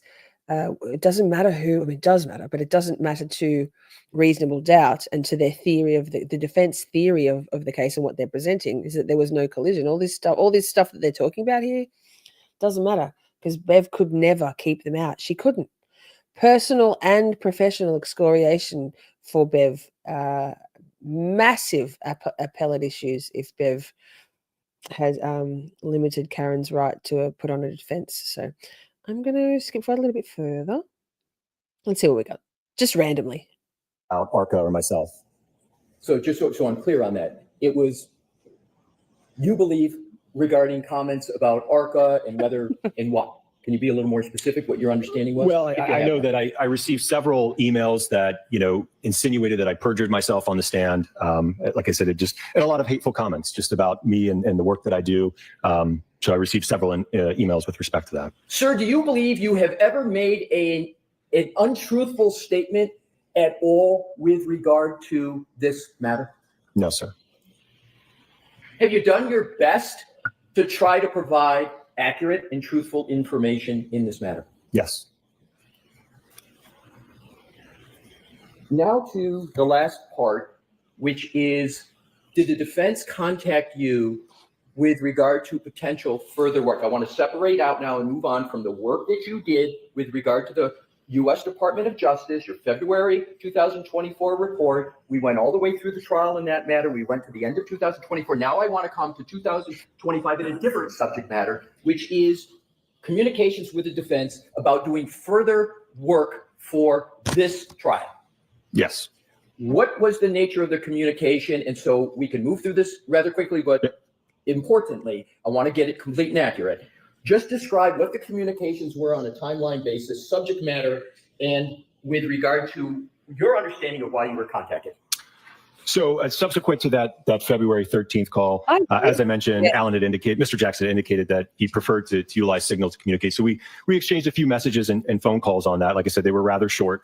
I'm going to interrupt you for a bit. Was there any discussion about the reason for Signal because the prosecution had been subpoenaing the phones of Mrs. and Dr. Reed, subpoenaing and seizing the phone of Ms. Reed, that phones of defense attorneys had been requested to be looked at? Was there any understanding in your mind that there was a need to go to Signal to protect the defense and the integrity of the defense?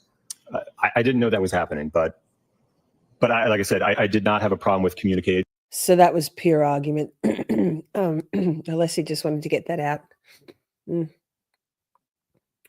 Oh, this is when I learned that Mr. Reed is Dr. Reed. Yes.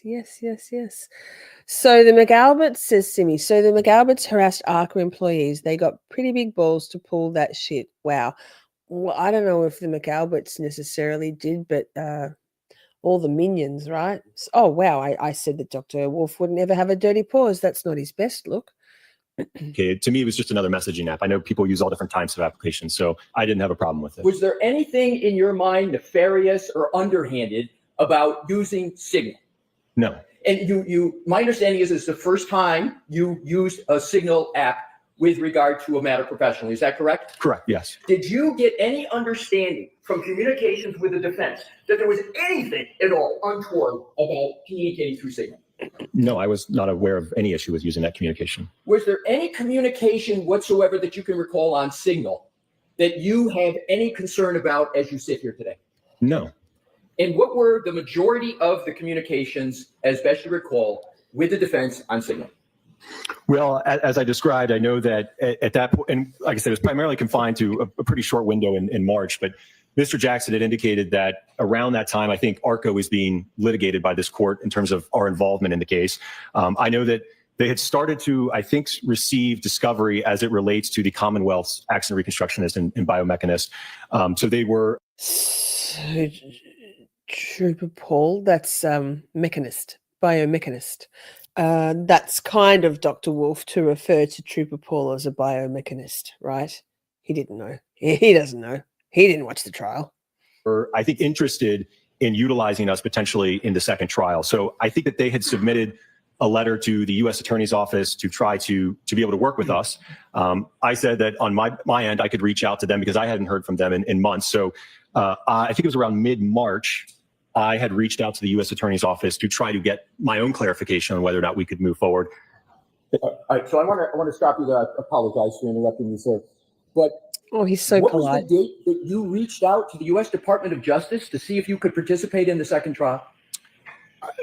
Probably around mid-March, maybe March 18th, March 15th. Did you have an understanding at that time that the Commonwealth had retained an entirely new firm and expert in the area of accident reconstruction? I think Mr. Jackson had indicated that there had been some material disclosed, but I think it was just a simple report or something of that nature at that point in time. Was it a report, just like a page and a quarter or so of findings and conclusions and then a slide presentation? Is that what it was? Yes, that sounds right. Was any of that information at all helpful or meaningful to you in your ability to respond to that and to determine what was done and what ARCA might want to do in response? Well, certainly not the report.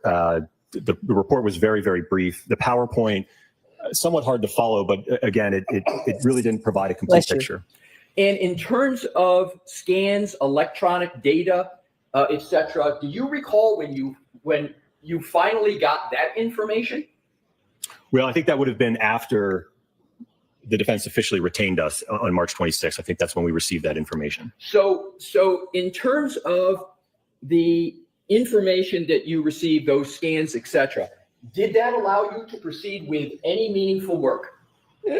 Well, it gave us, again, a better insight into the foundation or the basis for the analysis, yes. Could you have proceeded with a contract with anybody, not just the defense, but anybody, with the level of information you had before you got the scans and the data? I think it would be very difficult to do so. Could you have even created a scope of work based upon that report and that PowerPoint presentation? Most likely not, just because some of the areas that Dr. Rentschler and myself are particularly interested in are extremely vague in that report and PowerPoint. Lol. Oh my God, he's being so diplomatic. Extremely vague. Here's one for you. In Australia, I say vague, and y'all say vague. Vague. Emily D. Baker says vague. I always say that. I always repeat it. Vague. Vague. Vague. Once you got the level of information that you have now, what is the ordinary time it would take in the regular course of ARCA's business to evaluate that information and prepare your own report, analysis, and finding? In the ordinary course, how much time would it take ARCA to do that?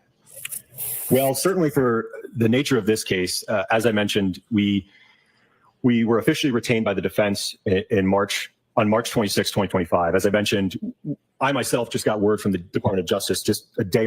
All right, Chad, here's one. Thank goodness. Thank goodness. Thank goodness. Presentation. Yes, he's so sweet. I like the way LSU says everything. I can imagine he'd say Miss Shorty, real dreamy. Hey, chat, one's in the chat. If you feel like maybe cleverly, the defense team actually did wait as long as they kind of possibly could to still give Arca time enough to do the things that, I mean, no shade. It's all's fair in love and fighting corruption in the Commonwealth. But do you think that they maybe could have, the defense could have maybe engaged Arca sooner, given that it was July last year or whatever it was, September, that's when the contract ended? One's in the chat. What do you think? One's if you think maybe they were just pushing those time frames out as far as they could, that they could get away with it. What do you think? Day or two, I think, prior to that we could move forward. So immediately, once Mr. Jackson, I indicated to him on the 26th that we did have authorization to move forward. He immediately asked that I send over, again, our typical procedure with the contract and retainer. And I think that same day, the 26th or the 27th, his office sent over, I believe. So when did I can't remember, when did the Commonwealth engage some other dude that wasn't Trooper Paul? But we'll see. PowerPoint guy, Mr. PowerPoint. Motion to screen what the fuck. Granted says 227, they had to wait for the other PowerPoint. Question mark. Brit. Welcher. So many similar names, right? Welcher. Welcher and Rentschler and Wolf. Well, I want to say that's a mouthful, but somebody will clip it. Provided his CV in November. So from Aperture. With his PowerPoint. His I just think that maybe, because I think Hank was alluding to the fact that he was inferring, he was pushing pretty close to believing that the defense were playing dirty games. Like, well, shit. Imagine fighting fire with fire. That they could have engaged Arca, not provided that the defense was dragging. Yes, I think more power to them. I would too. Fuck those motherfuckers at the Commonwealth. Can you cut up the question into 3 parts? I don't even know what I'm asking, Brooklyn. I've forgotten. I think Colours has hit the nail on the head. I think they probably could have a little bit longer, but I mean, good on them. Suck it, Hank Brennan. Suck it. And swallow. Eve links to notices of discovery, I believe 1 through 62, which I think encompassed about 800 gigabytes worth of information and data. How much in relative to 800 gigabytes? Yes, Is that Jules, little yes. data, medium amount of data, or a lot of data? Voluminous, a lot of data. So we immediately started to review that. And again, I feel like maybe I speak for most experts. One thing we always want is more time, right? So in a case like this, I mean, ideally we would be talking months to be able to sift through all of that information, be able to do analysis, be able to do testing. Oh my God, even Hanky, when he starts going on about months and this, he's just talking in circles. It's so much word salad. It's not even like it's like a salad bar. It's not even just a bowl of salad. It's Hank's salad bar. Fuck. Be able to write a report, right? So I think certainly we are on the order of months, not weeks. Moving forward. Sorry, Mr. Wolf. Dr. Wolf. Sir, I'm so sorry. How dare you? That's assault. That's all I have at this point, Your Honor. Hi, Anya. Good to see you. Oh, here we Doctor, go. you're Trigger warning. suggesting that it's going to take until May 7th for you to complete your reports in this case? And the analysis, yes. Do you know when this trial started? I think like a week or so ago. You provided raw data last Friday, Yes. but you would agree you still have. I mean, he's so unfortunate looking. I just think Hank Brennan is a lesser man on every level. Well, to every other man on the planet, to be honest. Well, maybe there's a few below him, but not many. I don't know. I got nothing nice to say about Hank Brennan. Still have not provided any reports. Correct. Oh my goodness, You he's said wearing a if you were- three-piece. Wait, does Hank Brennan always wear a three-piece suit? That's the first time I've noticed that. Does he always wear a three-piece suit? Where's Nick? Nick, we need style advice. What do we think about Hank Brennan? Three-piece suit. Why is the collar So big on his shirt. What's going on here? He has before.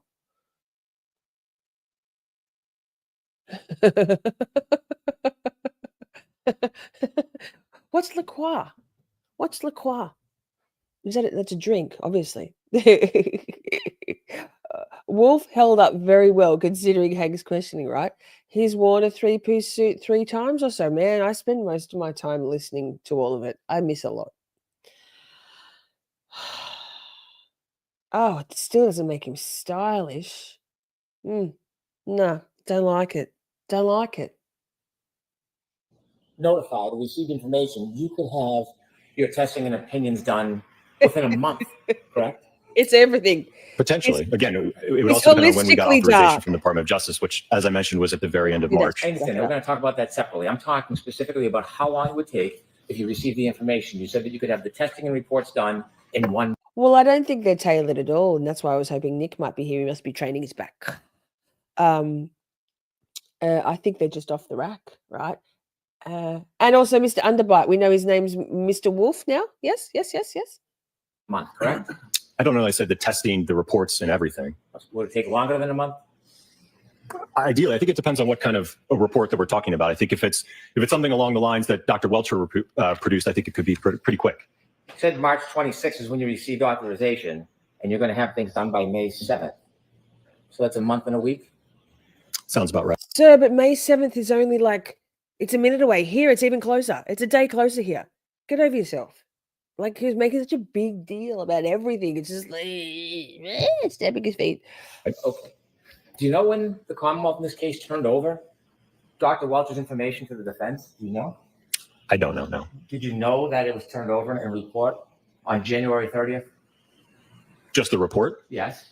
I didn't know that, And no. the file in its entirety was turned over on February 5th? Did you know that? Objection, Your Honor. Do you know that? I don't, Your Honor.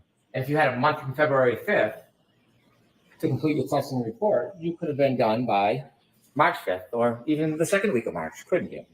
Oh my God, is this? I'm sorry, but he's not a real person. I don't think Hank Brennan's actually a human. I have a feeling he's just a bot. I don't think he's human. Don't forget your timer. My timer? I don't know what time it is. I have time blindness. We've got an hour, right, Shelley, until Feral Friday? We can do this, chat. Poor motion to scream, sidebar. Motion to scream, what the fuck, Rana was like panicking on my behalf because I was just in hideaway all week and pretending like I didn't have 2 epic streams to present. Like, yuck. I'm just going to pretend not. I'm just going to, we'll just wing it. We've got this. And so what the fuck, Rana was like, she goes, I don't know how we're going to get all this done in a short period of time. We're not going to be able to do it. But then she got this whole plan set out for me. So thank you again. Thank you, Shelley. Yes, an hour. My brain glitches on so many things, but particularly on the when is actually 9 p.m. Eastern in the States these days. No. Exactly. No, that's okay. I'd rather have a heads up. We're boiling eggs. I bought a double sidebar. What the hell is going on with eggs these days? Why are they so expensive? Did the chickens start like eating better? Are they vegan now? What's going on? I don't understand. And my Aldi, am I allowed to say Aldi? How do we say Aldi? Aldi? I say Aldi. Good, different. Hasn't had eggs for the longest time. Bird flu? What are we talking about? Jeez Louise. Yes. Also, Shelley said he's like the guy from V. He's from the show V. Yes, we're showing our age, Shelley. Presuming we had authorization, the defense had authorization from the Department of Justice as well as ARCA, yes. Putting aside the authorization, I'm BRB going to chat. ask you about that. But just the time you need to test, if you knew or received the information by February 5th, you could have been done by March 5th or mid-March, couldn't you?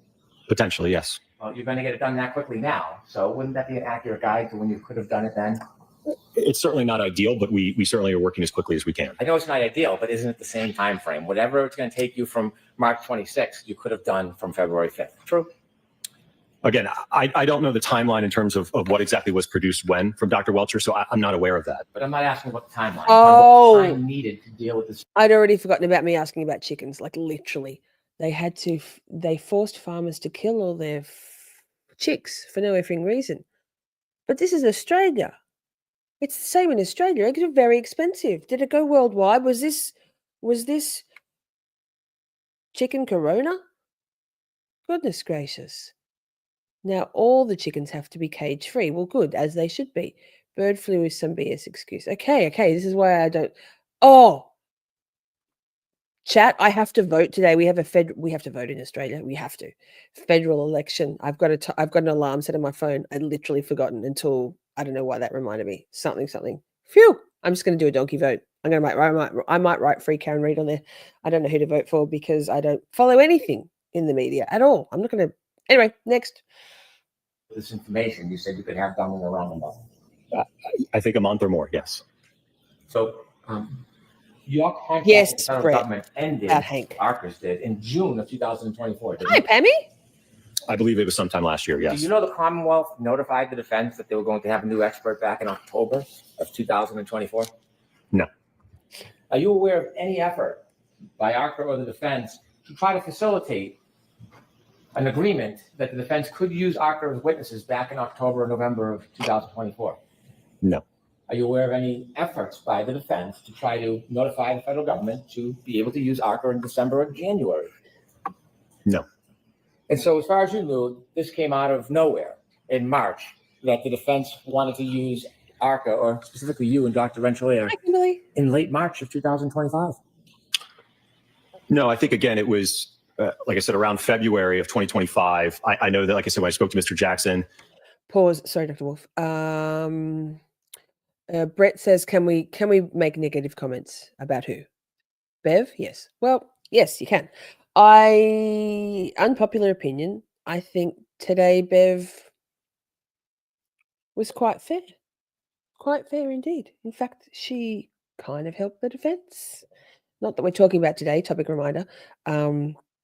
But when Alan Jackson wasn't argumentative in his questioning, when Alan Jackson was surgical and sharp and slick, but in a good way. I mean, slick lawyer 101, impeachment 101, boom, boom, boom, surgical precision.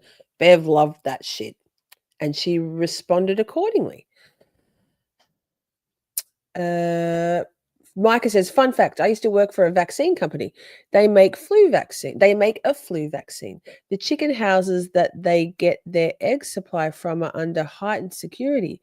Messing with them is an act of bio-warfare. Well, shit. Can I just say, Hank, shut up? Yes, we're not doing any more, Hank. We can't. We don't care what he says. It's stupid. It's just infuriating, right? So let's skip through to Miss Dr. Rentschler. Yes, sir.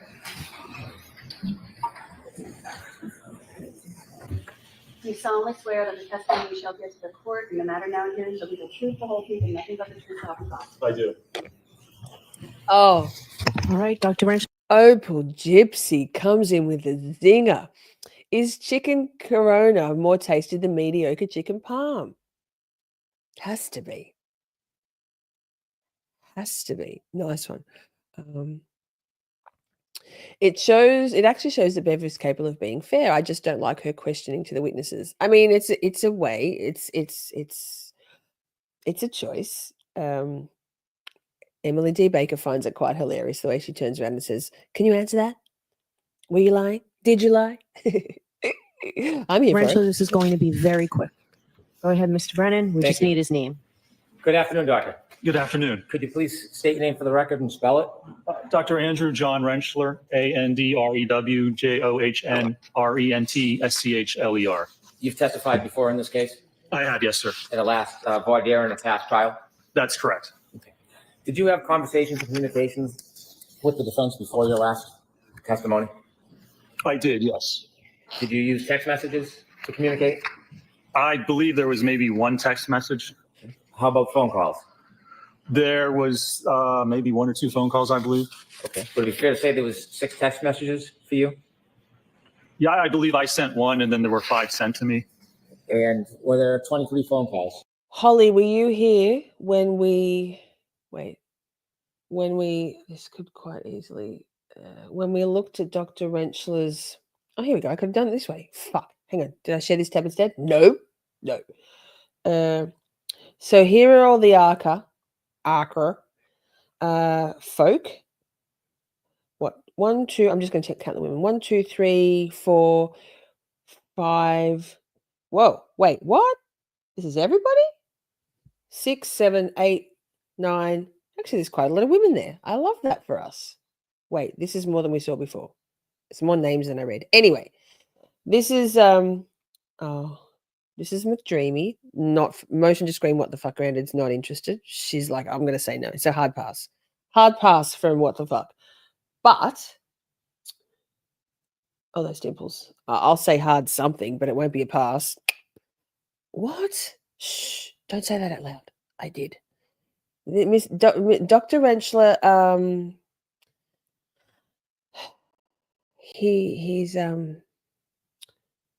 He's I think he's cuter now. I would update my photo to look how I look now. Just say. That's Dr. Rentschler. That's Dr. Rentschler. And this is Dr. Rentschler. Continue, sir. He's like, fuck, I get a feeling this went badly before. I don't want to be yelled at by this little rat man.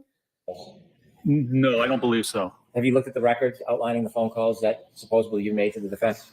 I looked at the records from the defense, but then I looked at my own records, which indicate a different number, only 3 phone calls, I believe. Okay, so the 23 phone calls that are summarized, you don't think you made those phone calls? No, if you look at them, it's like 1 minute, 2 minute, 3 minute. And in that time period, according to my phone records, I have like a 21-minute phone call that encompasses most of that time. Okay. Did you discuss with the defense before? Pause. Live artist says, Lisa doing the Boston accent. 34 Fairview. I've listened to a lot of Boston accent. I thought what was funny last weekend when we had Salty Sleuth Investigates on, that was an amazing stream. She's going to come back on next weekend. And actually, I'm going to be co-guesting with Joe Schmo, Salty Sleuth, me, on Publicly Buzz Feral Friday in an hour, less than an hour. But I digress. I thought it was quite hilarious. Me trying to coach Florida accent, Salty Sleuth, how to do the Boston accent. Like, what do I fucking know? I'm here in Australia, but I'm like, yeah, here, let me show you how it's done. Park the car. That was terrible. Before your testimony, anything about this case? I don't believe so, no. When you say you don't believe so, do you remember speaking to them about this case at all? I remember speaking about my qualifications and my background, and I believe that's it. Did you ever use any other medium to have conversations with the defense other than text or emails or phone calls? No, sir. Did you ever communicate with them on Signal? No, sir. 100%. Simi says he saw or heard Brennan yelling at Wolf. I mean, if he was sitting out in the hallway, I'm sure he could hear it. It's unfortunate we don't have the thirsty members only emote in chat these days, but we only have a limited number and there's so many emotes we have to have. I can't swap any more out. I just can't. But yes, thirsty. Why not? There's no reason to. As an expert, when you communicate with clients, there's no concern about having it in writing, is there? When I God damn, good Lord, Opal Gypsy, what the heck? Opal Gypsy ventured into the nether regions last night, fell into twisted tragedy. Sage. Have we got the Sage thing yet? I don't think we have. I haven't told. We're going to do a Sage prompt for the mods. And experience I never want to repeat. They are rabid. You are so brave. That's crazy talk. Are you okay? Like, thoughts and prayers to Opal Gypsy. Took one for the team. Yikes. Micah was in Pleven's chat last week. What are you all doing? Testing the water in the nether regions. Hey, Carla. Good to see you. Akasha. No, I'm joking. Good to see you. There it is, colors. We have got a Sage. I just got a message. Everything got put on hold this week. I will be more on the ball, on top of things. If I'm going to be on top of the ball and the things, it's going to be probably Dr. Wolf. I'm just saying. Wrenchler's cute too. No, wait, Alessi. What? Shh. We're not listening to Brennan either. Phone call or text message. Shut up, Brennan. We can't. We loathe the nefariousness of Brennan. During the trial, yes. Did you know there was a sequestration order? No. That there was supposed to be no discussion of testimony and issues that were occurring. Brennan, it's triggering. Well, after me, come over, talk to me and approach me. So you spent some time with them. Certainly, yes. Okay. And sir, I understand the report is not going to be ready until May 7th or after. I believe currently that's what the estimated deadline is, yes. And so in evaluating Dr. Welch's materials, you wanted to look at the raw data, the conclusions, the findings, the PowerPoint, all the materials, right? Yes, you'd like to review all the materials before coming up with an So you can opinion. make a decision on what you think is appropriate to contest or maybe agree with, and then do your own test if necessary, correct? To be able to respond to what those opinions and allegations are, yes, sir. And it's taken you at least a month to fairly do that, hasn't it? Well, I believe that's what we've had, a month. I don't know if it's taken us a month. That's basically all we've had up to this point to do And that. it's still not done. No, not yet. That's correct, sir. All right. Is that it, Mr. Brennan? That's it. Is that it, Can you get Mr. that Brennan? report and everything completed before the 7th? And that was the moment when I was like 1,000,000,000% plus 69. Bev's going to allow it all in. And I stuck a pin in it, and here we are. I'll just leave Sage up on the screen. We're saging out Hank Brennan. So we don't need to hear the argument of Brennan yelling at Bev and pounding the table because he doesn't have facts or the law. And I'm going to go straight to this because I clipped it. So shall we watch my clip? Yes. We only need to see the good shit and then we'll move on. That. Mr. Lassie, I only have one question for you. So would you stand, please? You're arguing this, right? This was your motion. So my question is, how do I reconcile the fact that 100 text messages were deleted by counsel? And we heard yesterday counsel's preferred method of dealing with Dr. Wolf was via Signal. How do we reconcile that with the Massachusetts Rules of Professional Conduct 1.15? I don't see how you reconcile. Okay.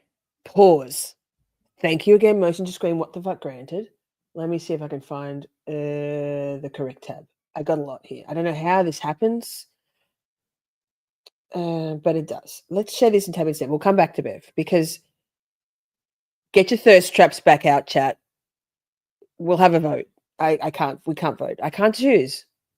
This is so Bev's citing whatever that was, code of conduct, rule of conduct, whatever it was, that thing. This is Peter Tragos talking about it. Her questions for the defense, and anytime a judge limits what a lawyer is allowed to do, usually that means you're going to win. You don't like it, you hate it. Lawyers want to say their piece, they want to make their argument, but usually it is a good sign. So would you stand, please? You're arguing this, right? This was your motion.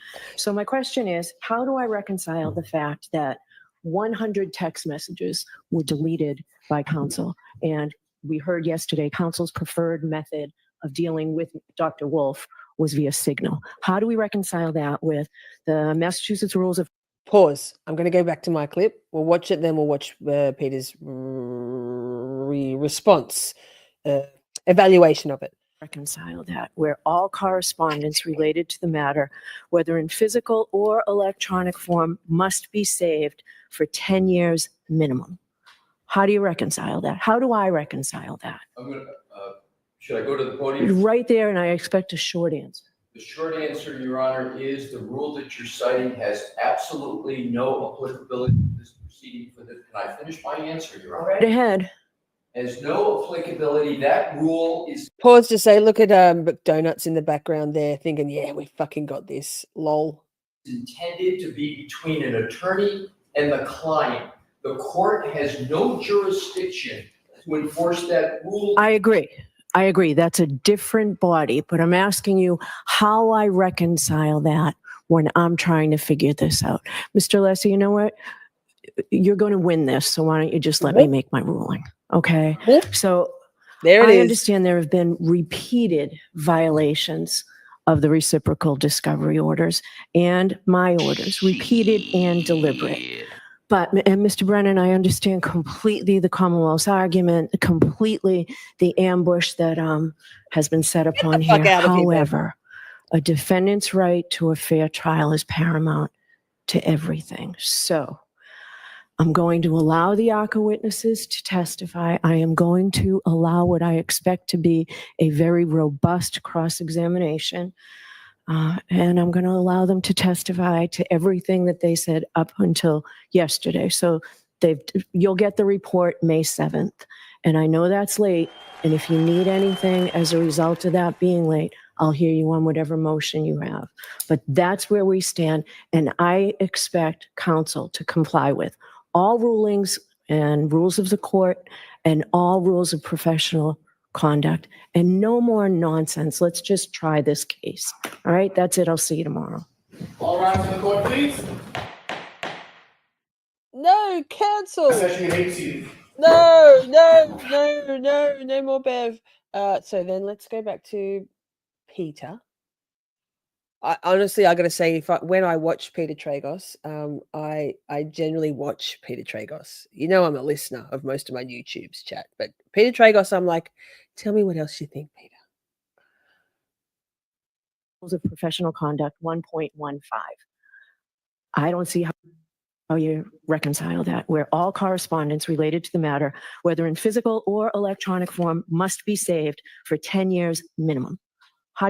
Let's take a look here at Rules of Professional Conduct 1.15, safekeeping property. Do you guys actually want to see it, or you want me to just read it to you? Let's put it on the screen here real quick.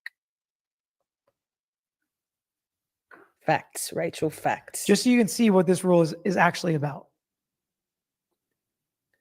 Absolutely, Definitions: maiden. trust property, trust account, segregation of trust property. If you're not aware, lawyers in the trust account is a big thing. You have client's money, you have your money, you can't commingle them. You can't use one client's money to pay bill on another client's case. You've got to keep all that separate. There are all sorts of rules about the trust account. That's mostly what this is talking about. Delivery of trust property to client, accounting, operational requirements for trust accounts, required account and records, trust account records. I mean, these are the rules. There's tons of rules on trust account, what you can do. Interest on a lawyer's trust account. We can't take the interest that it's building. There's just all sorts of rules that this is with the trust account. But then we get down to the comment section, okay? And comment 17 says, the records associated with unclaimed and unidentified funds may be necessary to a later determination of ownership of those funds pursuant to Rule 1.15I, prohibits a lawyer who has transferred such funds from destroying the related client file or files for up to 10 years. I think there was one other time when it talks about 10 years. I thought there was one other time when it talks about 10 years from what she's reading. But from what I can see, Rule 1.15 from the Massachusetts Rules of Professional Conduct, unless there's another rule I'm not seeing, it is only dealing with client property. And even the way she read it, it certainly sounded like it was dealing with client files, client communication. You know what it wasn't talking about? Expert communication. I've actually done a lot of research since finding out about Signal to see, is it appropriate, is it not? I'm going to bring it up in the Civil Rules Committee and see, how do we want to deal with this? Because if there's nothing wrong with it, why can't we use that to talk about with experts? I haven't been able to find any rules of professional conduct that don't allow it. I've never used it before. I'm going to keep digging. I'm going to keep asking. I'm going to call the ethics hotline in Florida and talk about it and see, is there anything wrong with using this with experts? Because I can't seem to find it. And my guess is neither can Judge Cannoni and neither can Hank Brennan, or they would have actually cited a real rule that outlaws that. Instead, they absolutely did not cite a rule that says that. And she knows it, and she shouldn't have said it. But I had a feeling a public scolding was coming. And guess what? Here it is. Here is the public scolding. And it was a complete swing and a miss. It was embarrassing. She shouldn't have done it. She makes the right decision, and props for that. She's going to allow, we're going to listen to her, allow ARCA to testify to what they testified to before, obviously, and what they testified to in their new testing that they're going to do until May 7th. Absolutely the right decision. Kudos to Judge Cannoni for making the right decision. Thank you for doing the right thing. But wow, what a misstep. What a waste of time to even say this, to ask Alessi this question. There was no purpose to it at all. People on Twitter were like, hey, is there any legal ramifications or purpose or anything for asking this question? Zero. She even admits that she knows that that is not what this rule stands for. She knows it. She shouldn't have done it. And to me, If you don't want people to call you biased and you don't want people to get frustrated with what you're saying publicly, don't do stuff like this. Make the right decision that every lawyer looking at this case knew. It was a very easy decision. She did it. She made the right decision. That should have been the headline for today. Judge Cannoni, you call her biased, but she keeps making the right decision. She's allowing the defense to put on their case. That should have been the headline because she did do the right thing. But oh boy, did it feel like it was through gritted teeth. And she goes even further here. How do you reconcile that? How do I reconcile that? Should I go to the podium? Right there, and I expect a short answer. Leslie's like, can I go to the podium to answer this? She's like, no, do it from there and make it short, which again, to me, you're always sweating and you're nervous in the moment, but usually that means you've won. It's a gotcha. Your Honor, is the rule that you're citing has absolutely no applicability to this proceeding. Can I finish my answer, Your Honor? I don't think that he says greasy. I think that he probably puts some product in there to keep it out of his eyes. It's just that gives it the effect of having product in there. Just saber. Has no He's like, oh, you said I could answer. Let me answer. applicability. That rule with this proceeding. Can I finish my answer, Your Honor? Right ahead. Has no applicability. That rule is intended to be between an attorney and the client. The court has no jurisdiction to enforce that rule. I agree. That's a different body, but If you agree, why did you say it? Why was that your one question? If you agree with what he's saying, why is that your one question for Mr. Alessi? I'm asking you how I reconcile that when I'm trying to figure this out. Mr. Alessi, you know what? You're going to win this, so why don't you just let me make my ruling? Okay? He sits down so fast. Like every experienced defense lawyer, Alessi's like, I'll see myself out. He sits down immediately, and now we get the answer. I understand there have been repeated Fair point, violations Natasha. Fair of the point. reciprocal discovery orders. And Are you saying the signal stuff or the deleted text message is a violation? And if it is, explain why, please. my orders, repeated and deliberate. But, and Mr. Brennan, I understand completely the Commonwealth's argument, completely the ambush that has been set upon here. However, a defendant's right to a fair trial is paramount to everything. So Thank you. I think she believes that, and I hope she keeps making decisions off of that. And I think she has made some decisions based on that. I'm going to allow the ACA witnesses to testify. I am going to allow what I expect to be a very robust cross-examination. And I'm going to allow them to testify to everything that they said up until yesterday. So you'll get the report May 7th. And I know that's late. Literally everything. Everything the defense wants them to testify to, they're going to be able to testify to it. And if you need anything as a result of that being late, I'll hear you on whatever motion you have. But that's where we stand. And I expect counsel to comply with all rulings and rules of the court and all rules of professional conduct, and no more nonsense. Let's just try this case. All right. That's it. Explain. You just admitted the rule has nothing to do with what you said. So explain the violations, explain the nonsense, explain what's going to change. Because you can't produce records that don't exist. We've heard prosecutors say that in so many cases, right? If it doesn't exist, Judge, how am I supposed to present it? Can we ask Brennan if he was friendly with WIFAM? Oh, WIFAM. So that I'm very relieved to see Peter Tragos. Like I actually cancelled my membership, and I think I might have even unsubscribed to Peter during the last trial because I was so outraged by his ostensible fence sitting. I get it. It was a risky side to take, if any. But then he's come off the fence, and I love it. I love it. I love it. Also, Emily D. Baker is pretty not a fence sitter. I mean, she's very fair in her assessment of all the attorneys. And even Andrea Burkhart, interesting, when she's talking about the defense, she says we now. She says we, firmly in the Karen Reid is innocent camp. And certainly beyond a reasonable doubt, not guilty, right? That's not even a thing. The justice system is being made a mockery of, says Dave. Pierre, yes, Peter was blind, but now he definitely sees. I wonder whether Peter was being mindful of his very fast-growing subscriber base and being diplomatic or publicly not stating what he saw and knew privately. But yeah, we'll see. Either way, he's come back, and I'm back to watching. Now there is a 1.15a that could have some implications, but I still don't think it applies. Thank you, motion to scream. What the fuck, granted. Ms. Research over here. What an asset to Team Shorty you are, Ms. What the fuck.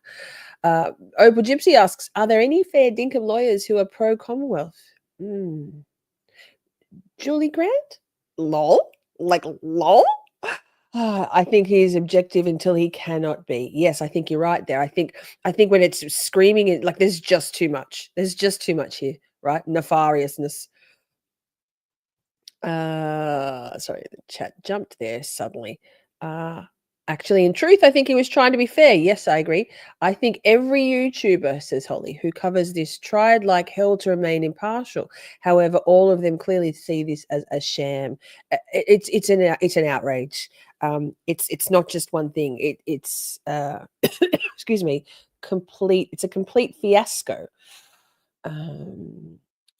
Simi says, I like Lawyer, but I don't watch his lives. He doesn't read or acknowledge any chat but supers, and his crowd is kind of meh. Yeah, I don't go into any chats. I very few chats. I don't. I'm publicly buzzed. Haven't even been going into Justice Service TV, which is quite the decision, given that I'm a mod there. But I can't at the moment. Chat's tipping me over the edge into overwhelm at the moment. I certainly, like, I might be watching EDB or Andrea Burkhart live, but I'm not in the chat. I like small chats. I like our chat. If you drop in there and say things and no one acknowledges you in any way, it's not it for me. And that's those. I mean, there's 35,000 people in EDB's chats at the moment and 7,000 in Andrea Burkhart. So, Akasha says, yes, he was. He also mentioned that he is always trepidatious about talking about this case because it ended up being a shit show in the comments. Yes. I mean, even, oh my goodness, my nose is running. Wait. Pause. I don't need to be sitting here with, now my mouse has gone offline. Hang on, I got a tissue. Un momento, por favor. Swing my way. Swing it over here, shout. Thank you. What the fuck? That was very helpful. That Julie Grant's a lawyer, right? Yes, allegedly. Although I saw something. Oh, who was it on the Twitter? Who's on Twitter a lot? Someone. I think it was Larry, DUI guy. I didn't used to like his style. Now I'm loving his work. He's great. He's very animated. Love. He posted something on Twitter about Julie Grant and the questionable nature of her qualifications. Let's just say that. I'm not sure. Nicholas Ticholas loves him a bit of Julie Grant as eye candy. I'm not sure what he thinks about her professionally. I don't watch him live either. It's impossible for me personally to almost watch things live. 35 minutes to PB. Thank you. Time blindness is a bitch. KKK. This community is the bomb. Yes, strongly agree. So, we'll watch some of. Let me just go through these countless tabs. I mean, wait, you can't see what I'm looking at. So that. One last lovely look at Mr. Tragos. And then, sorry. Now, Ian Runkle was hilarious about Whiffin's beard. And I did think about Nick and his consternation over AJ's beard. Quite funny. I don't love the beard, but I also don't love really much about this guy, customer service guy. Dave's channel says, we write songs, we discuss life, we talk mental health, we talk. It's a great community. Color says, yeah, all the chats lately suck. It's like, what's the point of even commenting? And I'm really mindful personally of maintaining my objectivity as best I can and not being caught up in the groundswell of the different culture of different chats.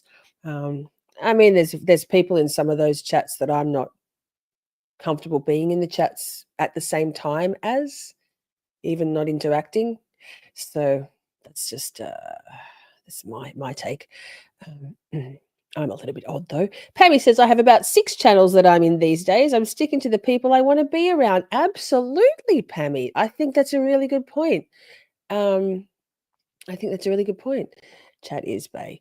I watch everything on my TV, says Opal Gypsy. So rarely engage in the chat, but I love chat here. So my phone's getting a workout today. Lovely. And not even any typos, Opal Gypsy. I'm proud of you. When Michelle Briand, Michael Bryant from Justice Served TV asked me to Google Hoslong to Dying Cold live on the stream, I was like, oh my God, this could be interesting. I don't know if I can replicate her typos because I got my own whole set. Yes, Colours. He was hilarious, wasn't he?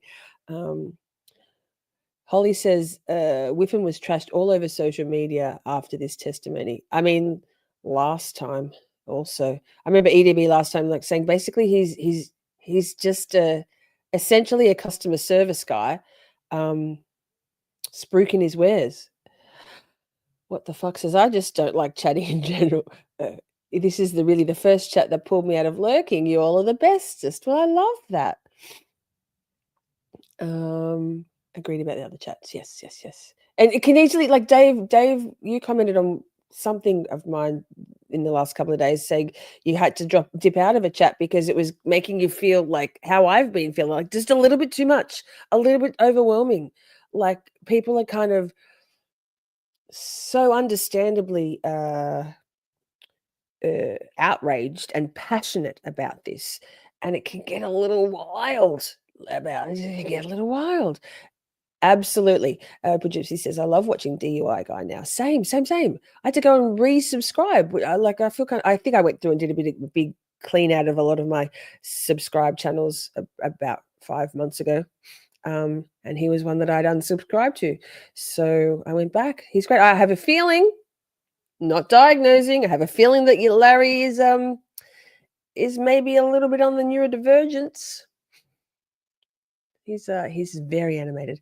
I learned a lot from this guy. I am pretty sure I figured out what happened to his info. You have to subtract 3 minutes from his location data, though.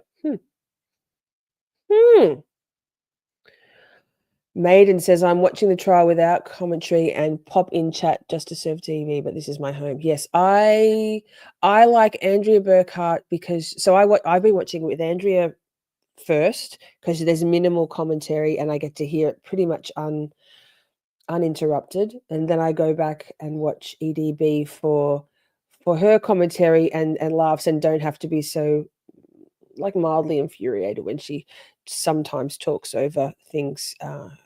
But yes, he totally different now. Yes, I just there you go, because I thought it was just my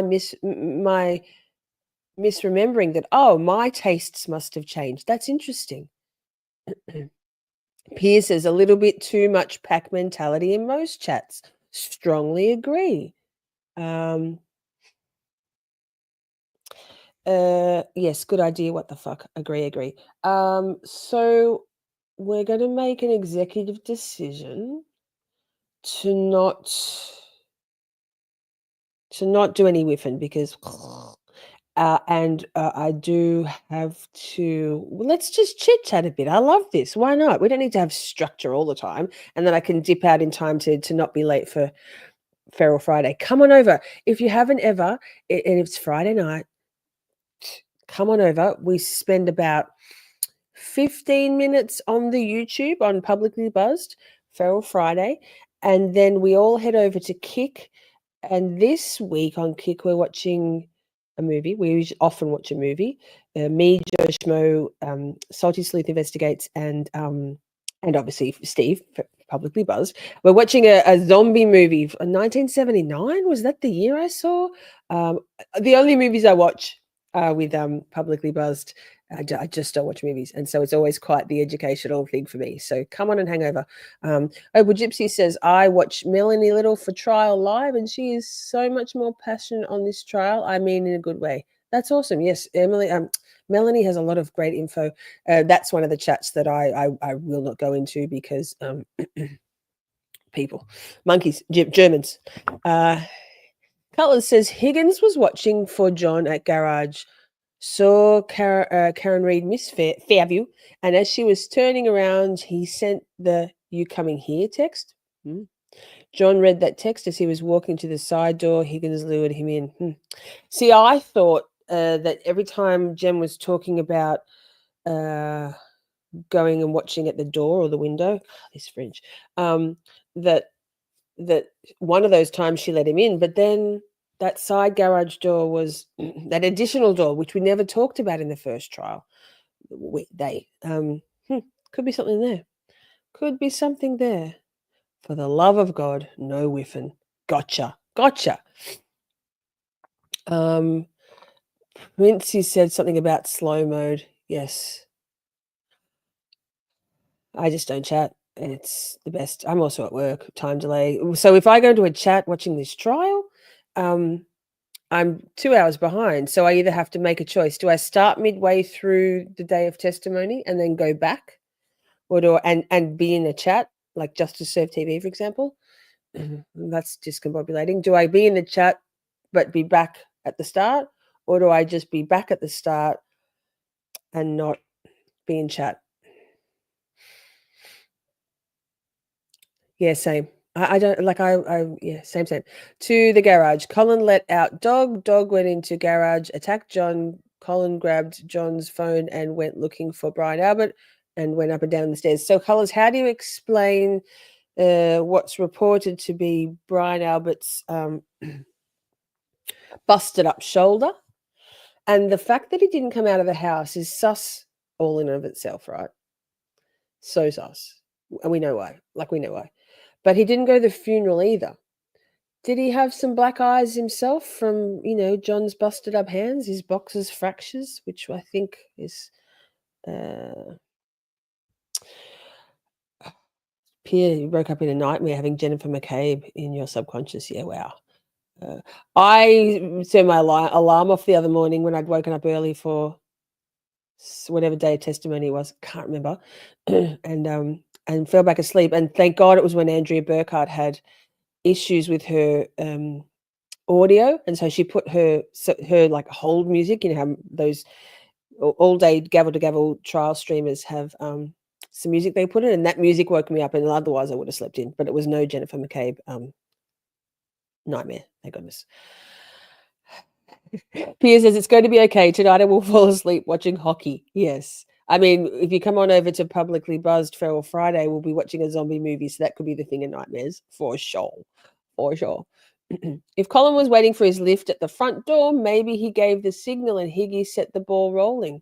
Just my opinion. So John never went in the house, but his phone did. Yep, could be. Yeah, I had a rough week. Salty, hi. We were just talking about you, talking about Feral Friday, and we were also talking about how good it was to have you on last week with your fresh set of eyes. And then we had a little lol about me, the Australian, trying to teach you, the Floridian, how to say stuff in Boston. Oh, and Colin's busted up knuckles. Yeah. But also good that you had a snoozle before Publicly Buzzed, because we gonna get feral. I don't give a fuck. Colors has got it all mapped out. Brian Albert went into the garage, and that's when they beat up John. Could be shoulder and black eye. Exactly.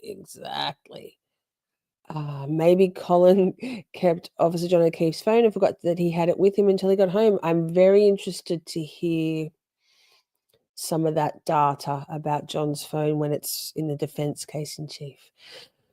Then they put phone in his pocket and moved him outside between 5 and 6. I think it was earlier than that. I think it was when the Ford Edge was parked out the front, right? 3:45. Zombies are fine. Jenny's nightmare fuel. Fair. Hi, Jen. Not you, Jen. Hi, Jen. That was bad timing going from one comment about Jen being nightmare fuel to Jen. Uh, none of them could take John one-on-one. They had to team up or sneak attack, in my opinion. Yes, yes, yes, yes. Yes, Salty Sleuth. Next weekend, we'll make it Saturday night, your time. Bingo. Yes, he had to be out there by around 3 to 4, says Holly, to have snow covering him, though. I 100% believe the forward edge point of view. There's no other reason why that forward edge was there and then not there. Wasn't there, wasn't there, wasn't there, was there, wasn't there, right? Also, hello, Kerry Roberts, girl. Remember my poll last week? How much did Kerry know? Starting to think Kerry knew quite a lot. Not just the mushroom feed her bullshit and keep her in the dark theory. I think Kerry had to have known. How did Jen explain? We'll talk about this tomorrow night, but we may as well start the conversation now. How did Jen explain to Kerry the necessity to go back to 34 Fairview on the way to Lank's house? Wasn't that wild? Suck it, Jen. Other than like, why do we need to go there and sit there for 4 minutes to talk to Nicole and Brian? Perhaps. So the plot thickens, right? His body couldn't have been out that long. He would be hypothermic and have frostbite. Well, there was some hypothermia. Agreed. But not full. Anyway, we'll have to wait and see what that alternative medical examiner says. Why did I think that the late Berkowitz lived across the street? No, it was Kelleher, deputy chief, Princey. And I started that rumor about parking across the driveway, courtesy of Grace Dreamfeed Media. The experiment she did with that suggested that could be a plausible reason as to why John's phone made that a beeline from the front door to its final resting place under his body, and then out. But then that relies on Higgy actually leaving 34 Fairview at 12:30, which it seems he actually didn't leave until 1:45. So we'll find out. I'm in the blue bubble. Ha ha. Could they have lured John to the side gate down into the basement? Yes. Chloe was in the backyard, according to Brian Albert. They could cover him up with snow, but also if Karen could go straight up and lift his shirt, he wasn't buried. No, imagine Kerry Roberts saying she had to dig his head out of the snow. Girl, no. No. The more I think about Kerry, the more questions I have. Right? Same. Yes, Pierce says again off topic, but has anyone else seen this speculation about a serial killer in the Northeast US? Yes. I shared a little something about that in the Discord a week ago or so. Princey says she has heard about all the bodies, but they're downplaying it as to being, it's just one of those things, there's no connection. There's just some bodies, like a bunch of them in New England. Nothing to see here. We always thought he was out there longer because of the Ford, but I have changed my mind with the new information in the battery temp. A frozen body doesn't bleed, right? True. Gypsy says she's been reading that this week. And it can't be Rex Human, can it? Unless they put the phone out later. I think John's phone was inside. Phone temperatures will tell us that. I think the phone was inside. Kerry never gave it to anybody. I think that when Jen McCabe went inside to, in shock and horror, but very measuredly and bravely, wake up her sister and brother-in-law, the McAlbert murderers. Brian and Nicole Albert. I think the phone was inside, and she got it then, brought it out. Someone handed it off. There's so much information coming into our brains. Who was it?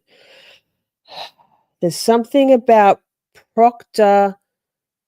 The interview with Proctor Right. Okay. So the interview with Proctor that later that morning with Jennifer McCabe and the correlation of John's phone having movement at that time, at the same time as the Proctor interview, there's something there also.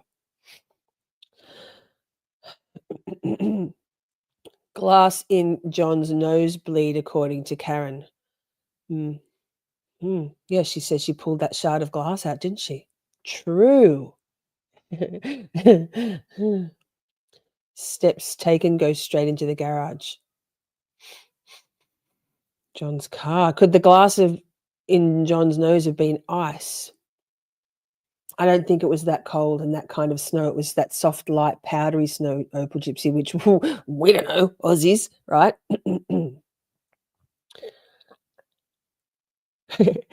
Colours flight, right, but Whiffen is an idiot, so his data may be bad too. 100%.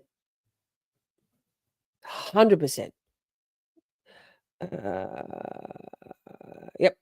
No, I don't think Kerry got the phone out from underneath John's body. I don't think that. Also, remember Jen saying on the 911 call, we flipped him over? In my opinion, that's Jen telling when she was on the phone to 911, talking about when they flipped his body over wherever the altercation, the assault happened.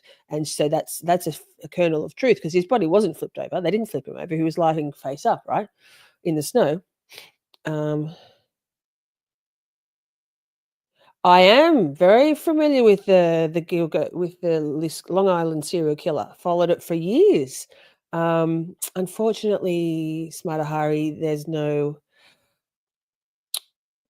televised court in New York. So, but yes, 15 minutes. Thank you, Shelley. Oh my God, I am watching the time. Right, Lisa. Snot freezes. I wish my snot would freeze. Good Lord. Okay. So tomorrow night, chat, we don't have any hard stops. So we're basically, obviously all we want to talk about is this stuff and like Jennifer McCabe. Wow, girl. We can compare and contrast the exciting evolution of AJ going from triggered and reactionary and argumentative and not really winning many at all points with Jennifer McCabe on Wednesday to slicing and dicing and just destroying her. Dissected frog. Done. Tomorrow. Yeah, New York doesn't televise.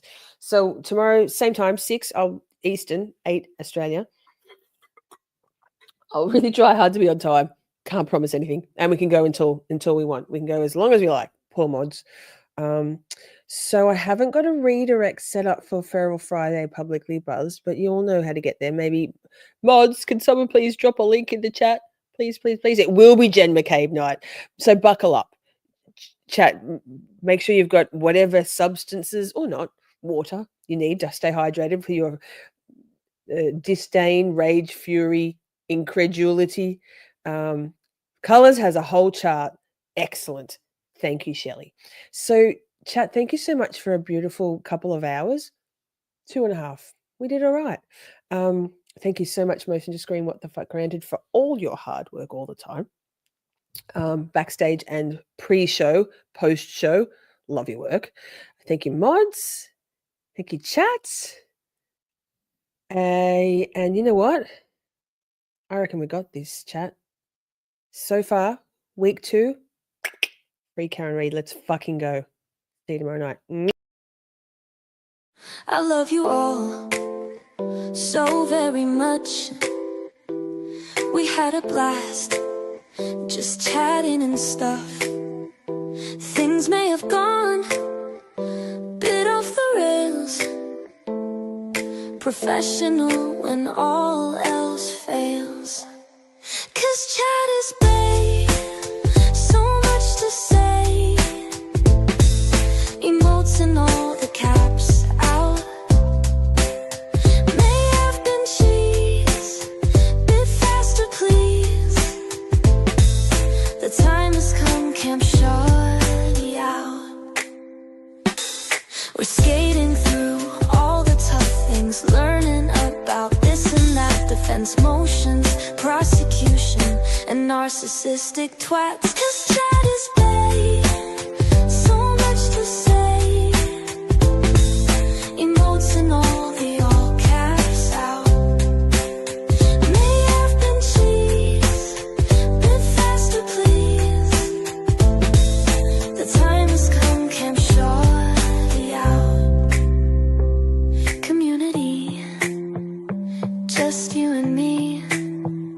occasionally Buster and Poppy.